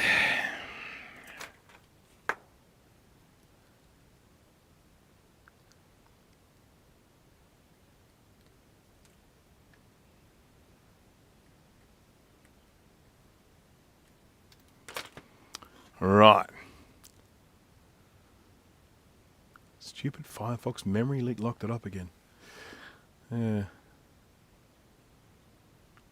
I tend to use Safari on the Mac. I don't know, I just sort of like it. I find it fairly zippy. But tell you one thing, the Google one, Chrome, man, what a memory hog that is. So's Firefox. Yeah. Look, I still tend to use Hot Air Station when it comes to removing components. But it's really nice to have the tweezers when you're stuck somewhere and you want to remove a component. It's right in the middle of plastic. So if you use the hot air, you're going to melt it or something like that. You just get this in there. Off she comes. Sweet. Right, I'm quickly going to just check and make sure that I've got all the polarities right. It looks good. Looks good.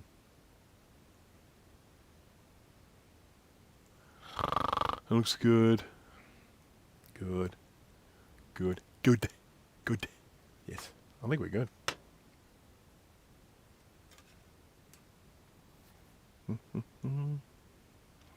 Safari not available on Linux Mint. No, that is very true. That's very true. I think if I was on Linux Mint, I would probably be using a Chrome.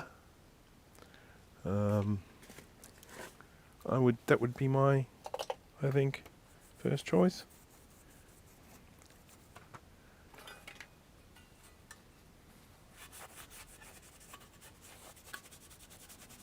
Now, if I wanted to,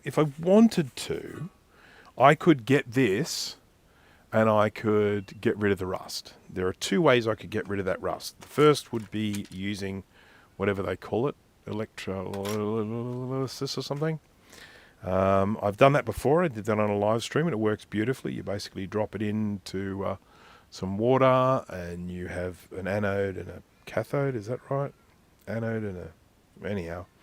And you run some electricity through it and it takes the rust off and it works really, really well. But of course, once the rust is off, you're then going to have to put some sort of coating to stop it from getting any worse. A second way you could do it is with vinegar.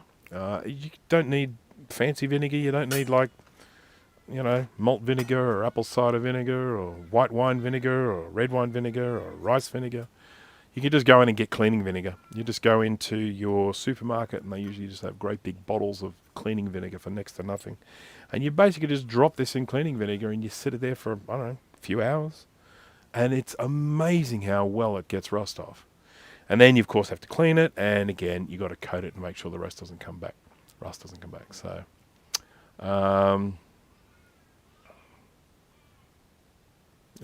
Raven's outside making all that noise, if you're wondering where that noise is coming from. Here's my Outlook on life. I don't use Outlook, I use Thunderbird. It's interesting. I was going to use Thunderbird. But of course I had huge... Oh, crap, I just pressed the button. I had huge amounts of mail in mailboxes using Apple Mail, because I'm a Mac user. And I wanted to bring it across into Thunderbird. So I fired up Thunderbird. It says import mail. You go, yes. And you go, press the button, and nothing comes in. Not a single message came across. My friend Jay from the House of Moth tried exactly the same thing. No mail comes across. So unless Thunderbird figures a way of actually bringing my mailboxes from the mail I'm using into Thunderbird, I just can't use it. Simple as that. All right, so these are all the things I could do to remove the rust from this. I'm not gonna do that now. I might do it later, but I'm not gonna now. Just saying. So I need to solder this back into the mains power so we can test it, because I desoldered it before. Thankfully, it's labelled down here, so I know which one is live and which one is neutral. People use their own sorts of mnemonics for that sort of stuff. The one I generally use for it is, I think of blue as kind of cool. Blue's a cool colour. It's cool, so it's neutral. Yeah. So then the brown one is live. Another one that people use for the live is they say, well, if you touch the brown wire, you're going to poo your pants, and so brown is you know, brown is the live one. So, yeah, I mean, whichever one works for you. As I say, I prefer the cool, neutral one, but whatever works for you. So I've got a label on here. I've got the L there for live. I've got the N there for neutral. So we want the blue one here. So I'm going to do that now. There is a baby raven out there asking for food. I can hear it. Go around that way. Yeah, there's one there.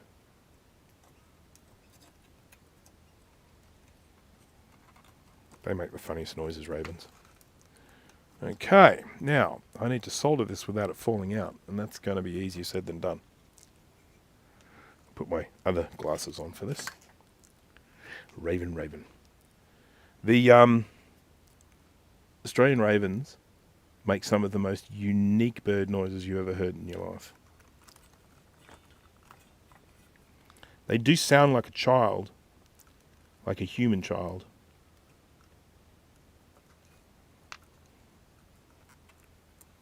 A whinging child.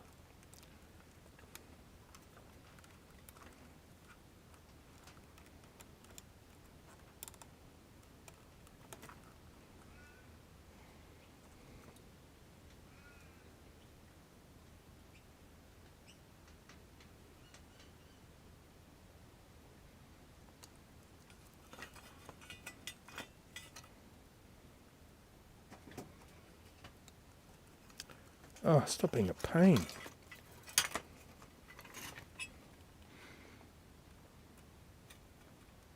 Ow. Nah, fail. Big time fail.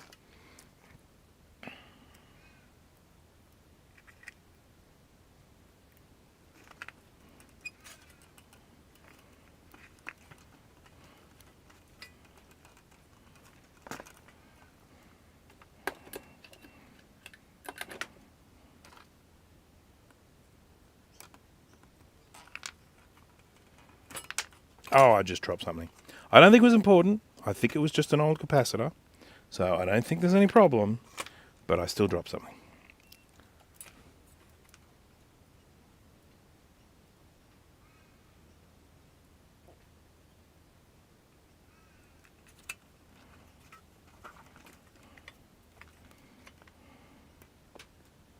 Okay, we got it. Everything's good. Everything's fine.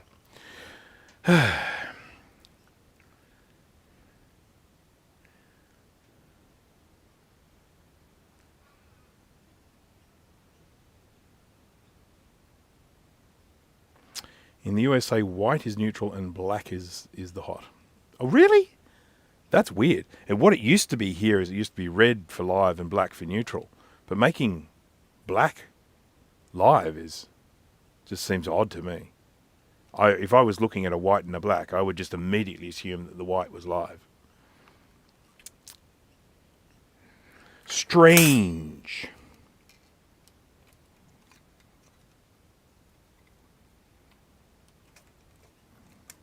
Right, this has got to go in here.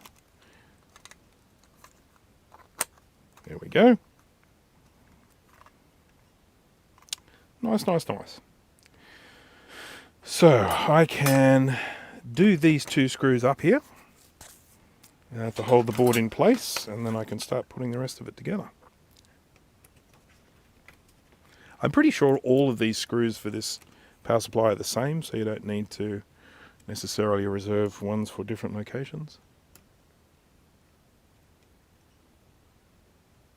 CI is a bit complicated to make. We are trying. Well, that would be wonderful if you did, because I mean, of course, and you do the CI, you get the CI, the CX, the Quadra 700, the 2VI, the 2VX. They all use the same power supply from memory. So if you actually get that one as a modern conversion, you cover a lot of computers. So that's good.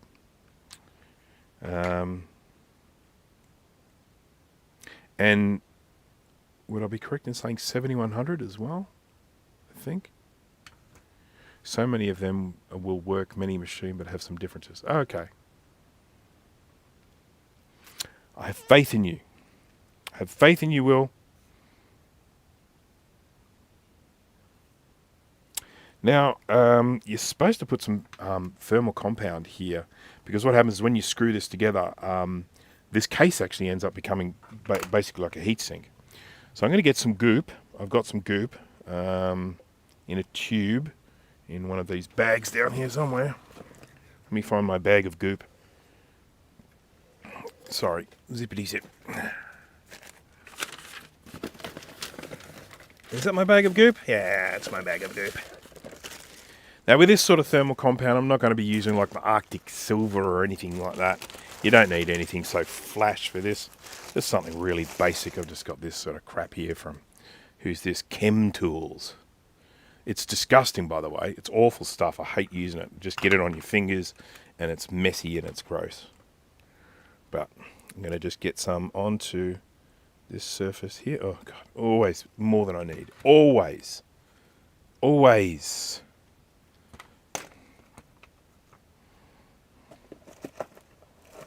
Goop in a tube.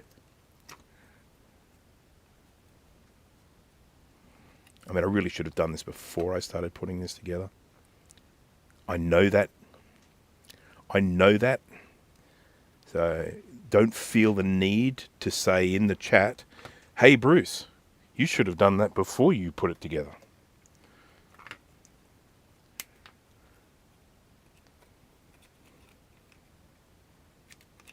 See how confident I am this is all going to work? I'm just putting the whole thing together. Full on putting it together like, yep, it's going to just work first go. That's the sort of confidence you need in this day and age, do you reckon? It's either that or it's stupidity. It's one of the two.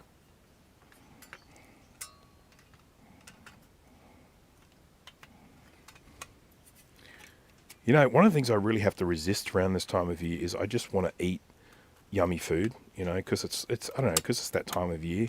I'm just like, yeah, I want to go get some hamburgers, or I want, you know, I want something really tasty, kebab or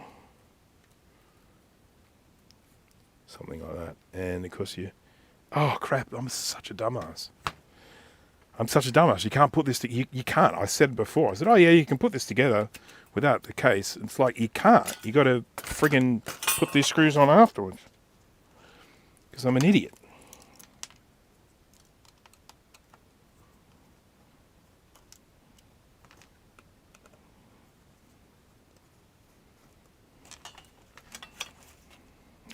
Plastic thing. I'll throw the plastic thing through now. Come here, plastic thing.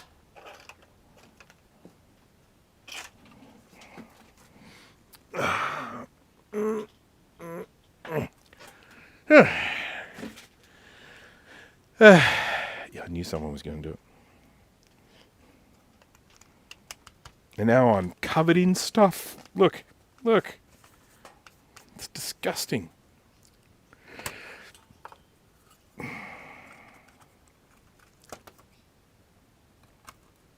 Now I've got a spider walk on my leg. Away with you.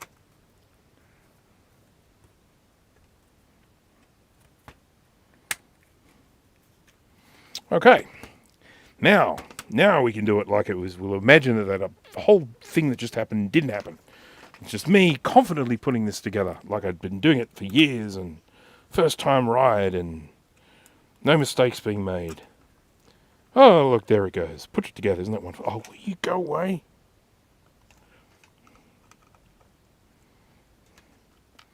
Sorry, it's a fairly persistent spider that keeps walking on my leg.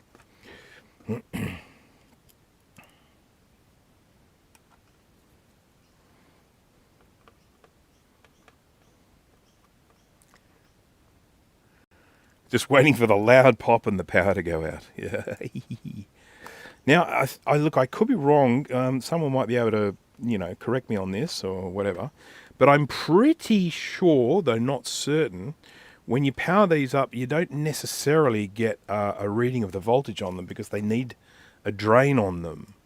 I vaguely remember something like that. I could just be talking out of my rectum, but I think it's something along the lines of you need to actually plug them into a computer to see if they're working. Ugh, go away.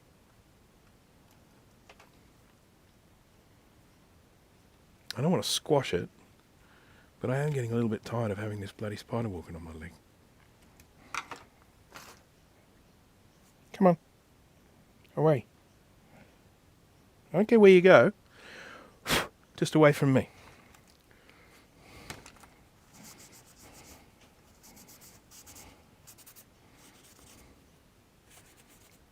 Don't have to go home, but you can't stay here. Right.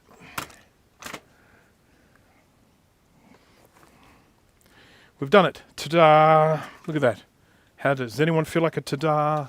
There's a ta-da. Ta-da. Okay. Sorry, just need to look at something here. Big thank you to Steve for sending me his little recapping guide, even though it actually turned out I had one.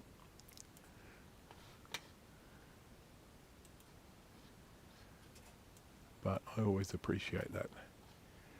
All right. Look at that, 25 degrees C, clear sky, beautiful day. I'm glad I've done my walk already. I've nearly closed my move ring. I'm at, look at that, I'm at 89% move, 250% exercise, and I've still got lots of day left, so I'm feeling very self-righteous.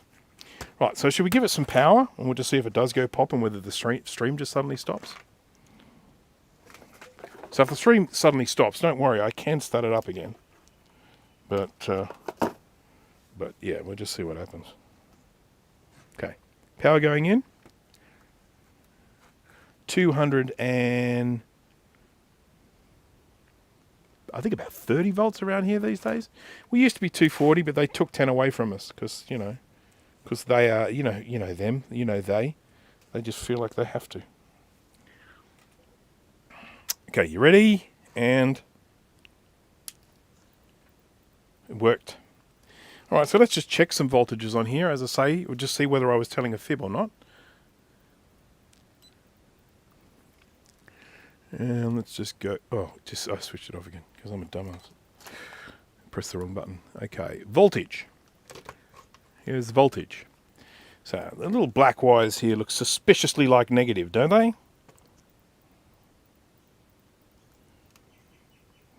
Okay, let's try the green wire. Minus 5 volts. It's nice. Orange wire. We've got a bit of fluctuation there. Don't know what's going on there. Orange wire.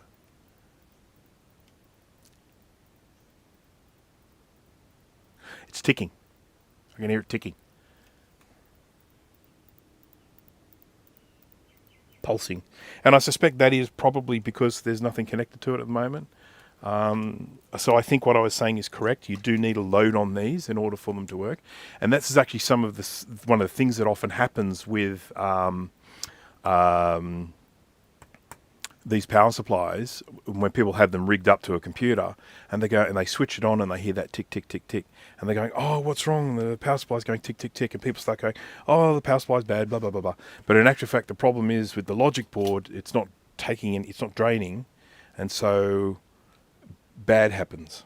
Let me see if I can find a board that I can plug this into in here. If not, I'll go up and get one. Oh, what have we got here? Look what I just found.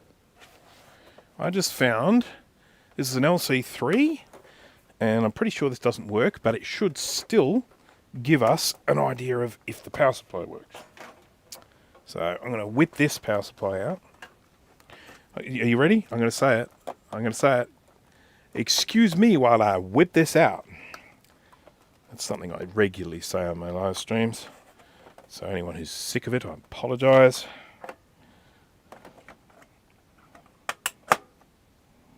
You gotta like the modularity.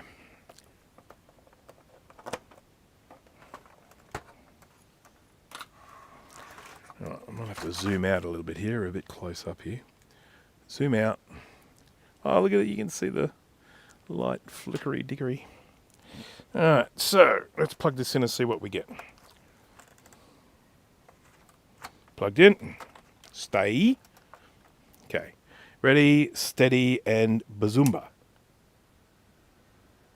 Okay. So the power supply is definitely working. It started up. We didn't get a chime, but that's because of this board. This board used to work. I just need to say that straight off the bat. It used to work. And then now it doesn't. So that's just a reminder. If you've got a power supply, one of these, and you go to switch it on with a board like this, and it ticks, it could be the power supply, but it could also be because there's something wrong with the logic board and it's not taking power. So just be aware of that one. Fix it. Still time left today. Yeah, I mean, I'm going to have a look at it. I am definitely going to have a look because this was on my list, and I feel like it's a beautiful segue. Don't you think it's a beautiful segue? Just segued onto, this is fixed now, so now we have to fix this. Okay, let's switch it on again. Just want to hear the speaker. Switch it on. Get the little pop, so we know that there is actually, we know that the amplifier is getting power, because that's what makes it go pop. So that means a lot of this is actually working. So this was initially going to be the power supply, sorry, not power supply, the server, web server. So I made an LC3 web server. This was what I was going to use, but it was too freaking slow. And I was going to make a whole video of recapping it, then putting in the socket here for the floating point unit, and then having the FPU, and it was all going to be part of the video. And then I just did some initial tests with this, and it was poop. It was just too freaking slow. So I went with an LC3 instead. There is a massive difference between the LC2 and the LC3 in terms of performance.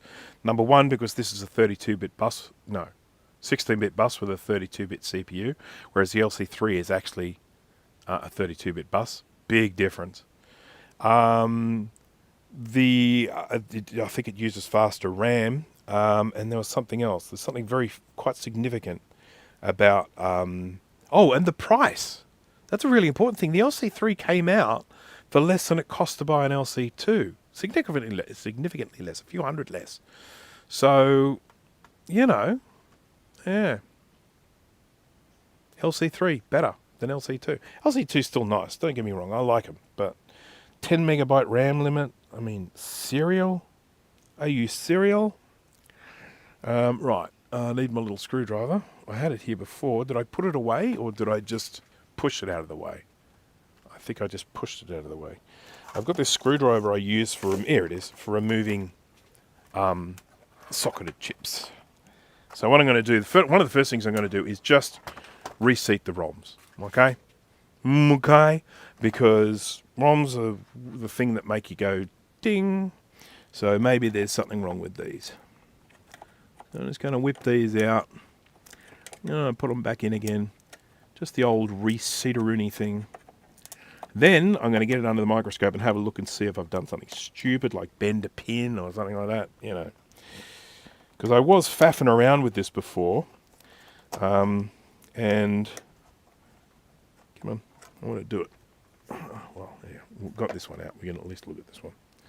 Bent a pin, only one though. Pretty good. Good, nice. This is 3410473, and that's 74, 75, 76. So basically what happens with the ROM, you have all the ROM, right? Yeah, you have your ROM, and then it splits it up across 4 chips. Now it doesn't stick like the first quarter here, the second quarter there, the third quarter there, and the fourth quarter there. No, that's not how it works. It puts the first bit there, the second bit there, third bit there, fourth bit there, 5th, 6th, 7th, 8th, 9, 10, 11, 12. It splits it across, it spreads it out like that. And so that's what you need to do. If you download a ROM and you're going to make your own, you got to split it across into 4 to then put the stuff onto the chips. It's fairly straightforward. I have done that. I have done some ROM burning, and it's very rewarding. You feel an incredible sense of achievement when you burn your own ROMs. You just buy the blank chips, you buy the EEPROMs. You can flash EEPROMs. They have a little window in them where you can flash them with UV light, which will erase them, and then you can burn them again. You just need to stick a sticker on top to make sure that if they get left in the sun, they don't get erased. Mind you, you'd have to leave them in the sun for a long time.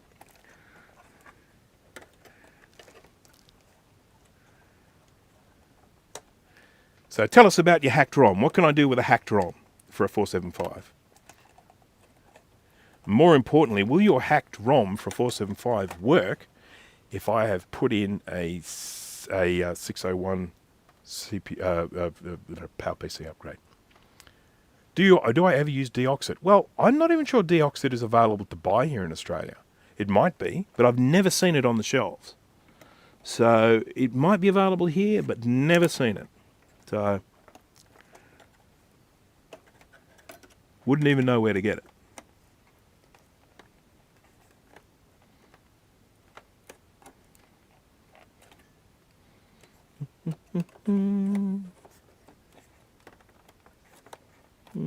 There we go.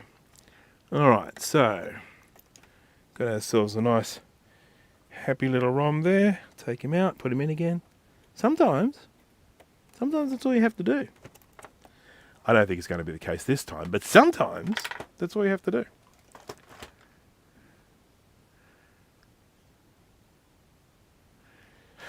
RAID 5 ROMs. That's exactly what I was thinking. I was thinking about that. Yeah, I saw the little 475 control strip overclock. There are problems with that, in particular if you're going to use a hardware upgrade on those like I have. They don't work, basically.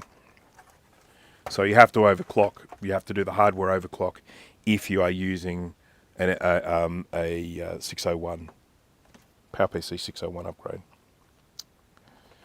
I did speak to the person who was making it, saying, hey, look, you know, if you want me to do some testing, happy to. All right.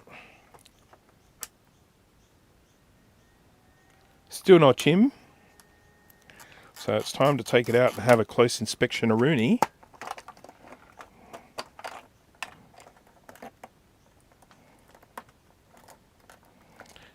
JCar and NZ has D100 deoxit packs, but not D5, okay? It means JCar here probably does. Should work. Hack ROM bypass RAM test, ROM check, and has some presets you can set in the binary before right step. Okay, cool. Does it allow you to boot from the ROM? Is that something you can do with the hacked ROMs? So, booting from ROM is just kind of cool, Eric. I freaking love it. It feels like magic to me. Oh, you stupid thing. Fell on the ground. God, gravity. Gravity in your sorcerer's ways. Gravity.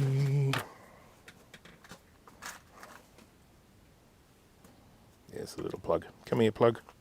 Come to a place where I can pick you up without doing damage to myself. That's safe. Right, let's have a look. Oh, look at my sexy legs. Let's have a look now at the old scope.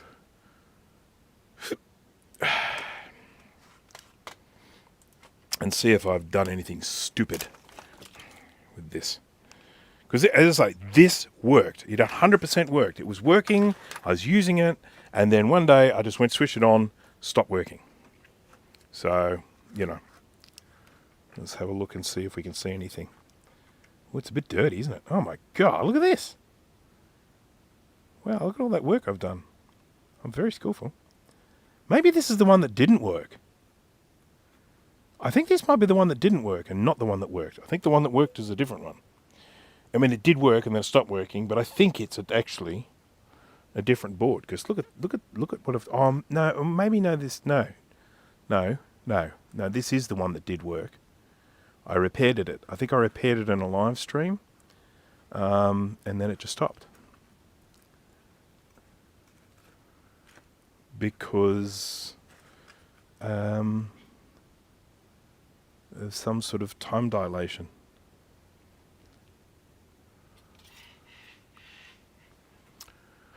ROMs have the boot image also. Awesome.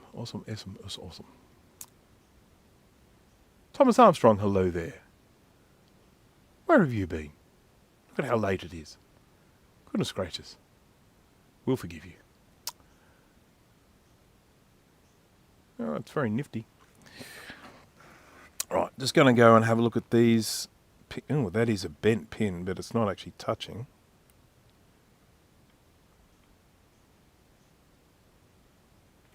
Look at it, it looks like shit.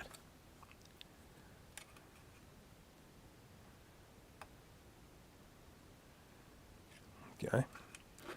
Right, so that's good. Just going to work my way around here, just checking very carefully to see that we don't have any bent pins and that none of these have lost contact.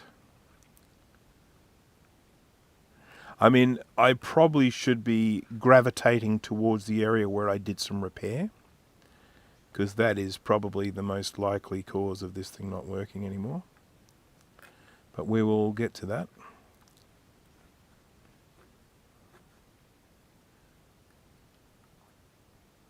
Oh, my stomach just made a noise. I think it's telling me it's time for lunch. Okay. No bent pins. They all look like they're secure. So that's alright. So this is the area where I did some repairs. You can see them there.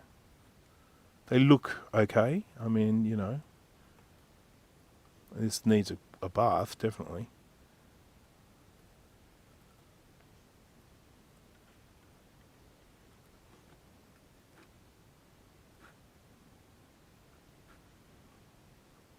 I'll have a look on the underside as well, because I've been manhandling this. I could have knocked something off the bottom. It's always possible.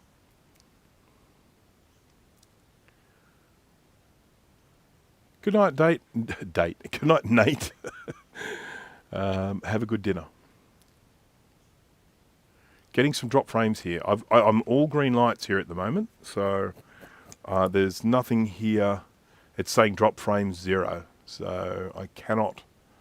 I don't think it's coming from my end, so sorry about that.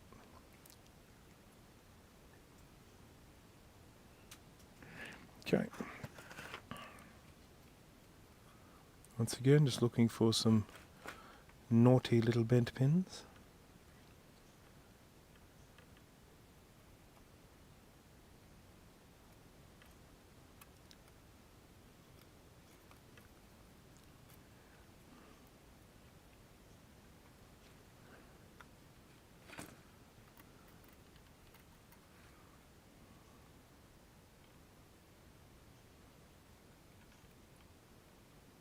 So it looks pretty good here. I will go back to that other bit. Okay, don't fret. But I just I wanted to have a little tour around the board first. Oh my goodness, it's a bit early for me to be yawning, isn't it?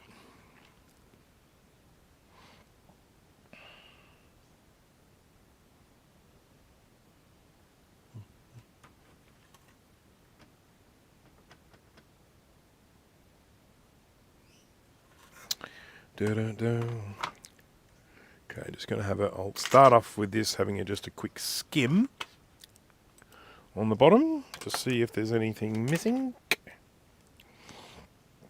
It's actually easier to do this not with a microscope. There's a little repair I've done there.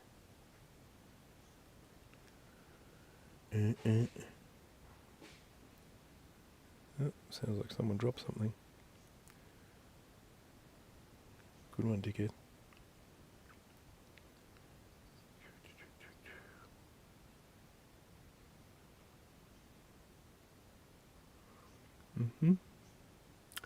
Don't see anything falling off of.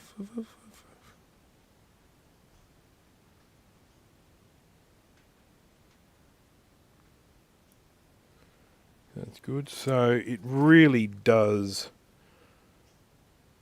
seem like the problem is most likely going to be in this area where I've already done some work around the sound chip. So let's do some closer inspection-a-roonies around there.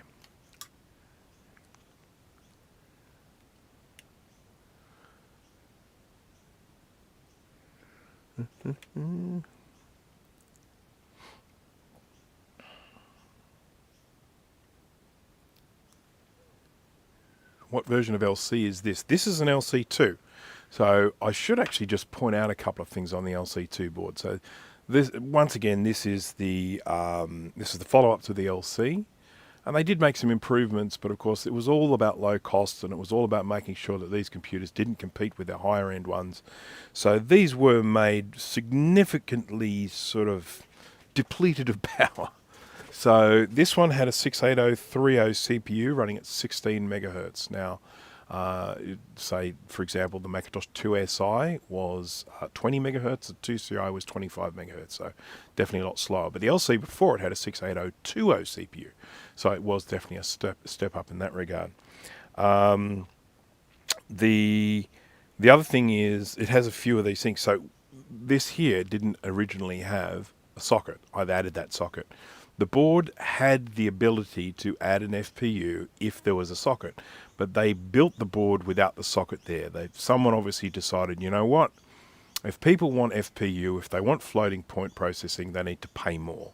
They need to get a more expensive computer. We're not going to add a socket to this computer so that people can upgrade it. But it was still wired up that way, so all you have to do is actually put a socket there and you can add an FPU. Then of course the other thing is you've got this little thing here. There was the ability to run 2 floppies on these things, but again they decided to release these with a hard drive and 1 floppy drive and no option for a dual floppy, whereas the original LC you could buy it as a dual floppy machine or as a floppy and hard drive machine. And this one, initially when it was designed, they were giving it that option, but then they said no, we're not going to sell it with a dual floppy. It's only the lowest spec is going to have a hard drive in it. So yeah, LC2. You know, you can kind of tell from the way they look with the four ROM chips, and then you've got your 2 memory here, and then you've got your VRAM there. This computer will not work without a VRAM 7. It has no VRAM on board. It has memory on board. I think 2 megs from memory. So there's 2 megs there. These chips can fail, by the way, but we're not getting to that stage, so I don't think that's them. But yeah, this is an LC, and as you can see, it's got some rust issues. I can replace that. I have replacement sockets for that, so but I haven't at this stage. So what I'm going to do around here, I think, is just test some more of these pins. I've got these repaired ones, but the ones that I haven't repaired, and just check and see if any of them have got, you know, broken connections on them. So I'll get my multimeter and I'll put it into beepity beep mode. Net, and then we're going to go to, yeah, we're in beepity beep mode now, or as my multimeter says, on off. Okay, cool. There we go, nice loud beep. So we want to go from here to here. Good. Here to here. Good. Where's that one go? We don't know. No one there to there. Good. That one's there to there. Oh, sorry about the view there, people.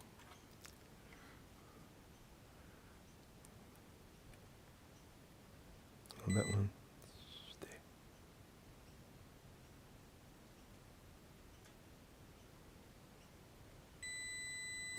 We're good. That one is this one.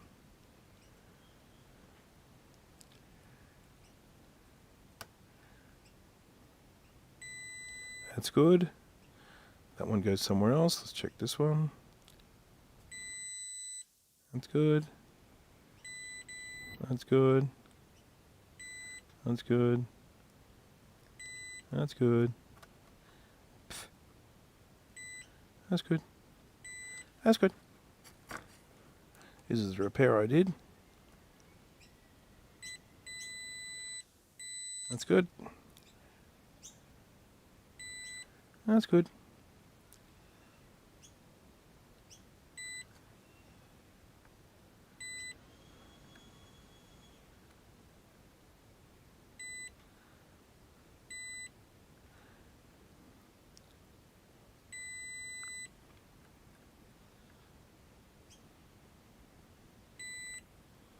Okay, so I've tested all the ones that I can see, and we all seem okay there.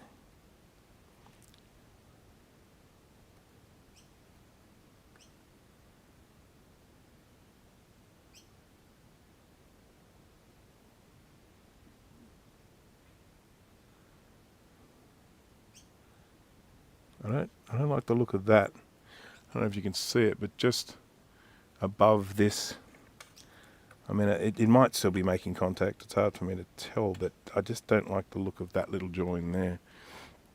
But I'm just going to do a little bit of a scraping test. I had to tell this, Enzo, but I'm not actually using the Kaiweets meter at the moment. I'm actually using the Fnercy. Nursey. Yeah, that's all right. The Kaiweets is just up here somewhere. Yeah, there it is. It's just there. This is what's here at the moment, the Fnercy. Just looking around. We've got plenty of places where capacitors can have spat out their junk and left us with damaged traces.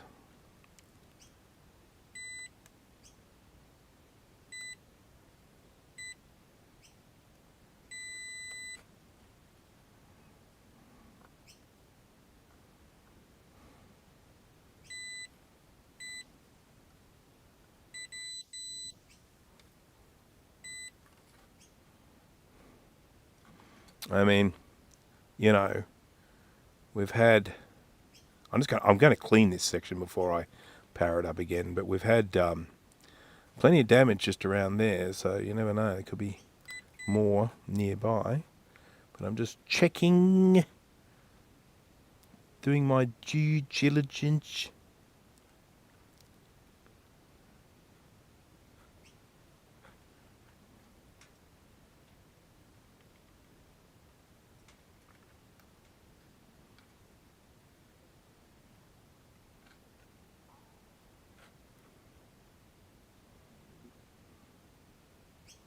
Really should ultrasonically clean this thing.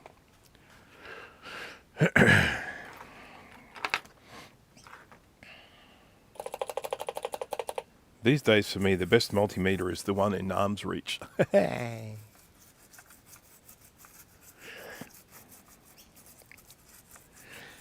I'm doing testing continuity, I have found that the best ones for that are either my, what's the expensive one called?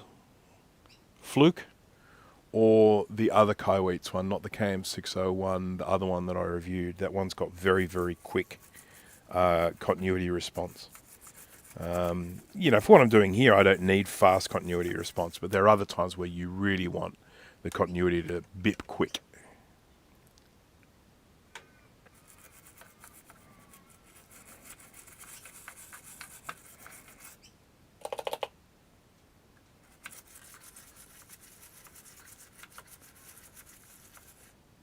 LC and LC2 have a weird internal video connector. What? Internal video connector? Tell me more, my good sir.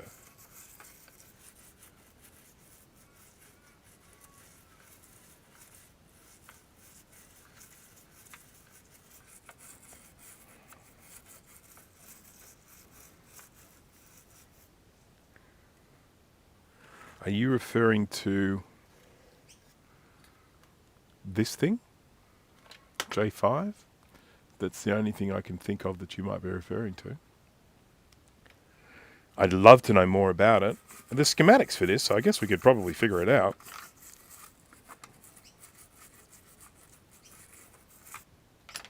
How good would it be if Apple just released, I know I've said this before, but Apple just released PDFs of the schematics of all of these old Macs, everything up to and including all the 68K ones, all the E68040, all of them.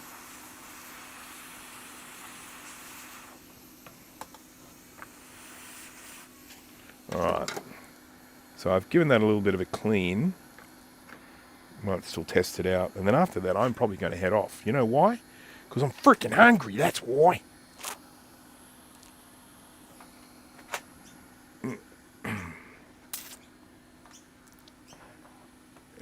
LC hardware developer note. Well, I put it to someone out there to figure out a way of using it. Maybe me, I'm not smart enough. But if there is a smart person out there who can jump onto the schematics, take a look at it and go, you know what? I think I can turn this into something else. Tricky and clever and amazing. And the world will forever be in my debt for contributing to technology.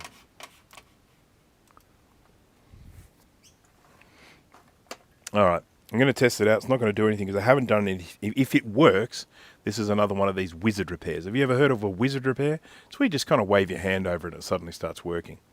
Then you've got the retrograde repair. That's where it actually works less than it did when you first started. And yeah, we're just going to see what sort of repair this is or whether it's just a nothing. I don't think anything will have changed.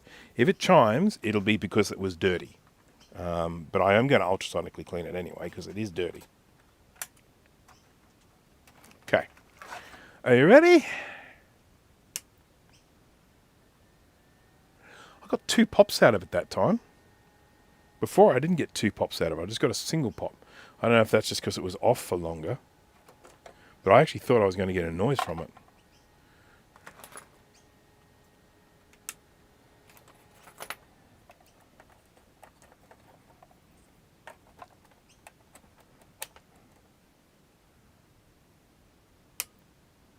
Just 1 pop that time. Must have just been because it was off for a while. I would be interested to know if it sort of did a restart when you press the keys on there. Let me just do a...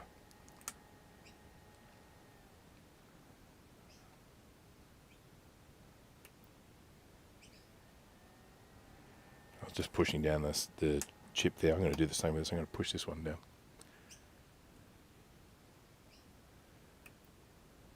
I could plug in some headphones and see if there's sound. The only problem is that I don't have headphones. I'm going to do, but they're not here. They would involve me travelling. And I don't want to travel. I really would like to connect a SCSI to it. See if it's... Here we go. I've got a blue SCSI 2. There's no bloody memory thing in it, though. I'll just see if it gets power, though. Probably will. I would be very surprised if it didn't. Yep, got power. There's no card in it, so it's just going to sit there like a dumb idiot, but...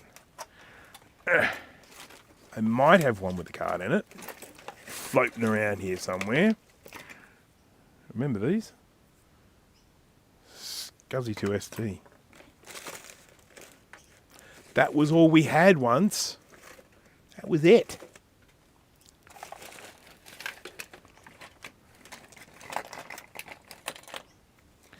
The original SCSI 2 ST was actually made by an Australian, someone in Queensland, and I can't remember his name. Michael Masters, something like that.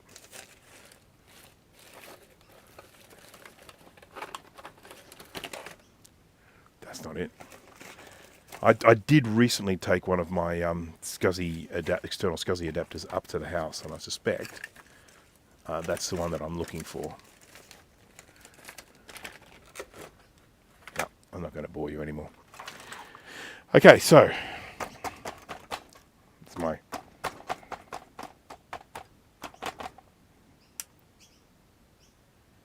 No, that didn't fix it. Strangely enough, that didn't fix it. Just going to try pushing down the ROMs.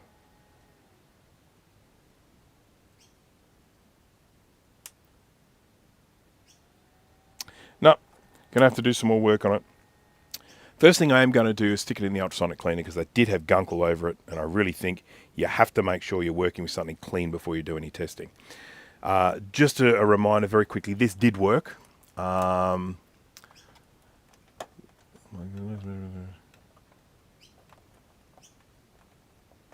wow, interesting.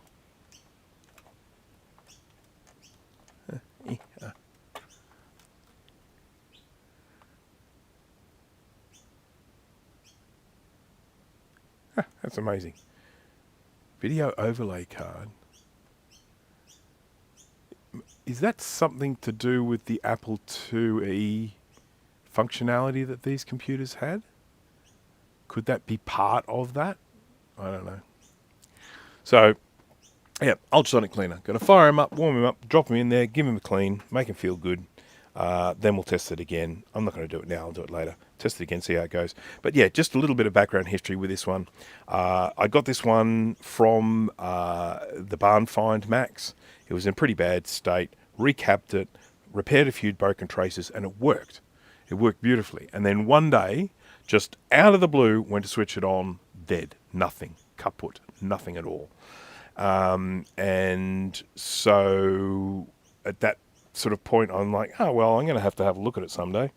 And I decided to today because I've been using it to test my recapped power supply, which now seems to be working well. So I will give it a clean. I'll give it another test. If it still doesn't work, then I'm going to have to go and inspect it a little bit closer.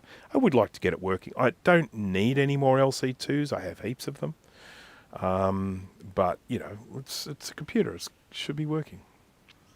Yeah, I know the 2E card doesn't use that connector, but I just wonder if it was something to do with that, you know, when in the early stages when they were developing the functionality for the 2E card, whether that had something to do with it.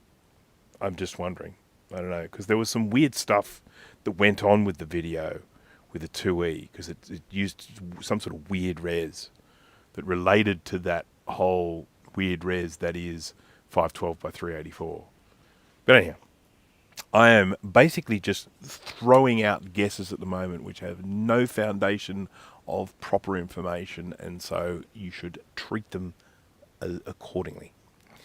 You can just say, Bruce, that is nonsense, and I'll be fine with that, as long as you're polite about it. All right. Okay, I think that's going to be it for me. So I'm going to just, well, the first thing I want to do is just check and see if anyone's actually been watching. I haven't had the view thing open, so I've got no idea. I could have been playing to like 5 people. Where's my mouse? There it is. Okay. Let's go in and have a quick little look here first. And we'll just see, as I say, if anyone has actually been watching me, or if I've just been talking to a small group of incredibly awesome people. Make no mistake about that.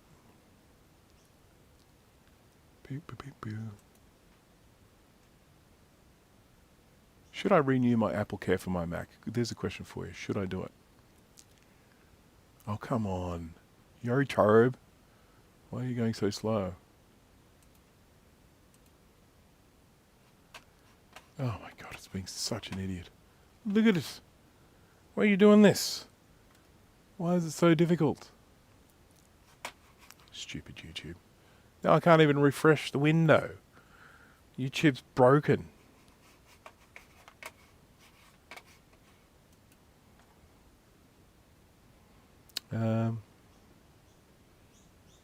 Video frame rate is low. There is something going on. This is saying 0 drop frames, and all of the numbers are all looking fine. It's showing me really high numbers, but I can't even load YouTube here. I'm trying to actually load YouTube, and it's just not working. Let me try a different page, because it might just be them. Let's just go to. I'll open a new page to the local newspaper. Yep, that loaded fine. Let's open up my 68K page, 68k.com.au. That's one of the slowest web pages to load because it is on an LC3, but it appears to be doing it. Is it doing it? God, it's going slower than usual today.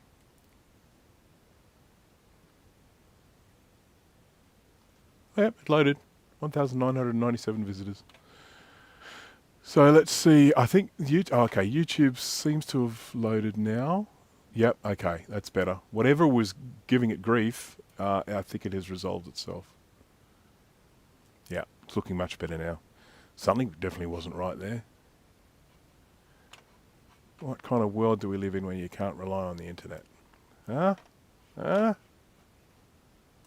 You really do have to believe everything you see on the internet, otherwise You know. Just not right. Right, there we go. Okay. YouTube is not receiving enough video to maintain smooth streaming. As such, viewers will experience blah, blah, blah. Okay, interesting. Well, it looks like I got up to about 45 viewers at one stage, which isn't too bad for a Monday stream, which I don't normally do. I have no idea why I'm getting these problems, but from OBS's perspective, my throughput is really good. But anyhow, I'm not going to question it. I am going to finish up, and now it's actually saying this stream's current bitrate is higher than the recommended bitrate. So maybe I need to slow it down. Never mind. Okay, I'll get it right for the next one. How's that sound? Okay, all right. Thank you, everyone. Thank you for joining me. Please stick around for the little closing thing because I have updated it. It now has my latest Patreons on there.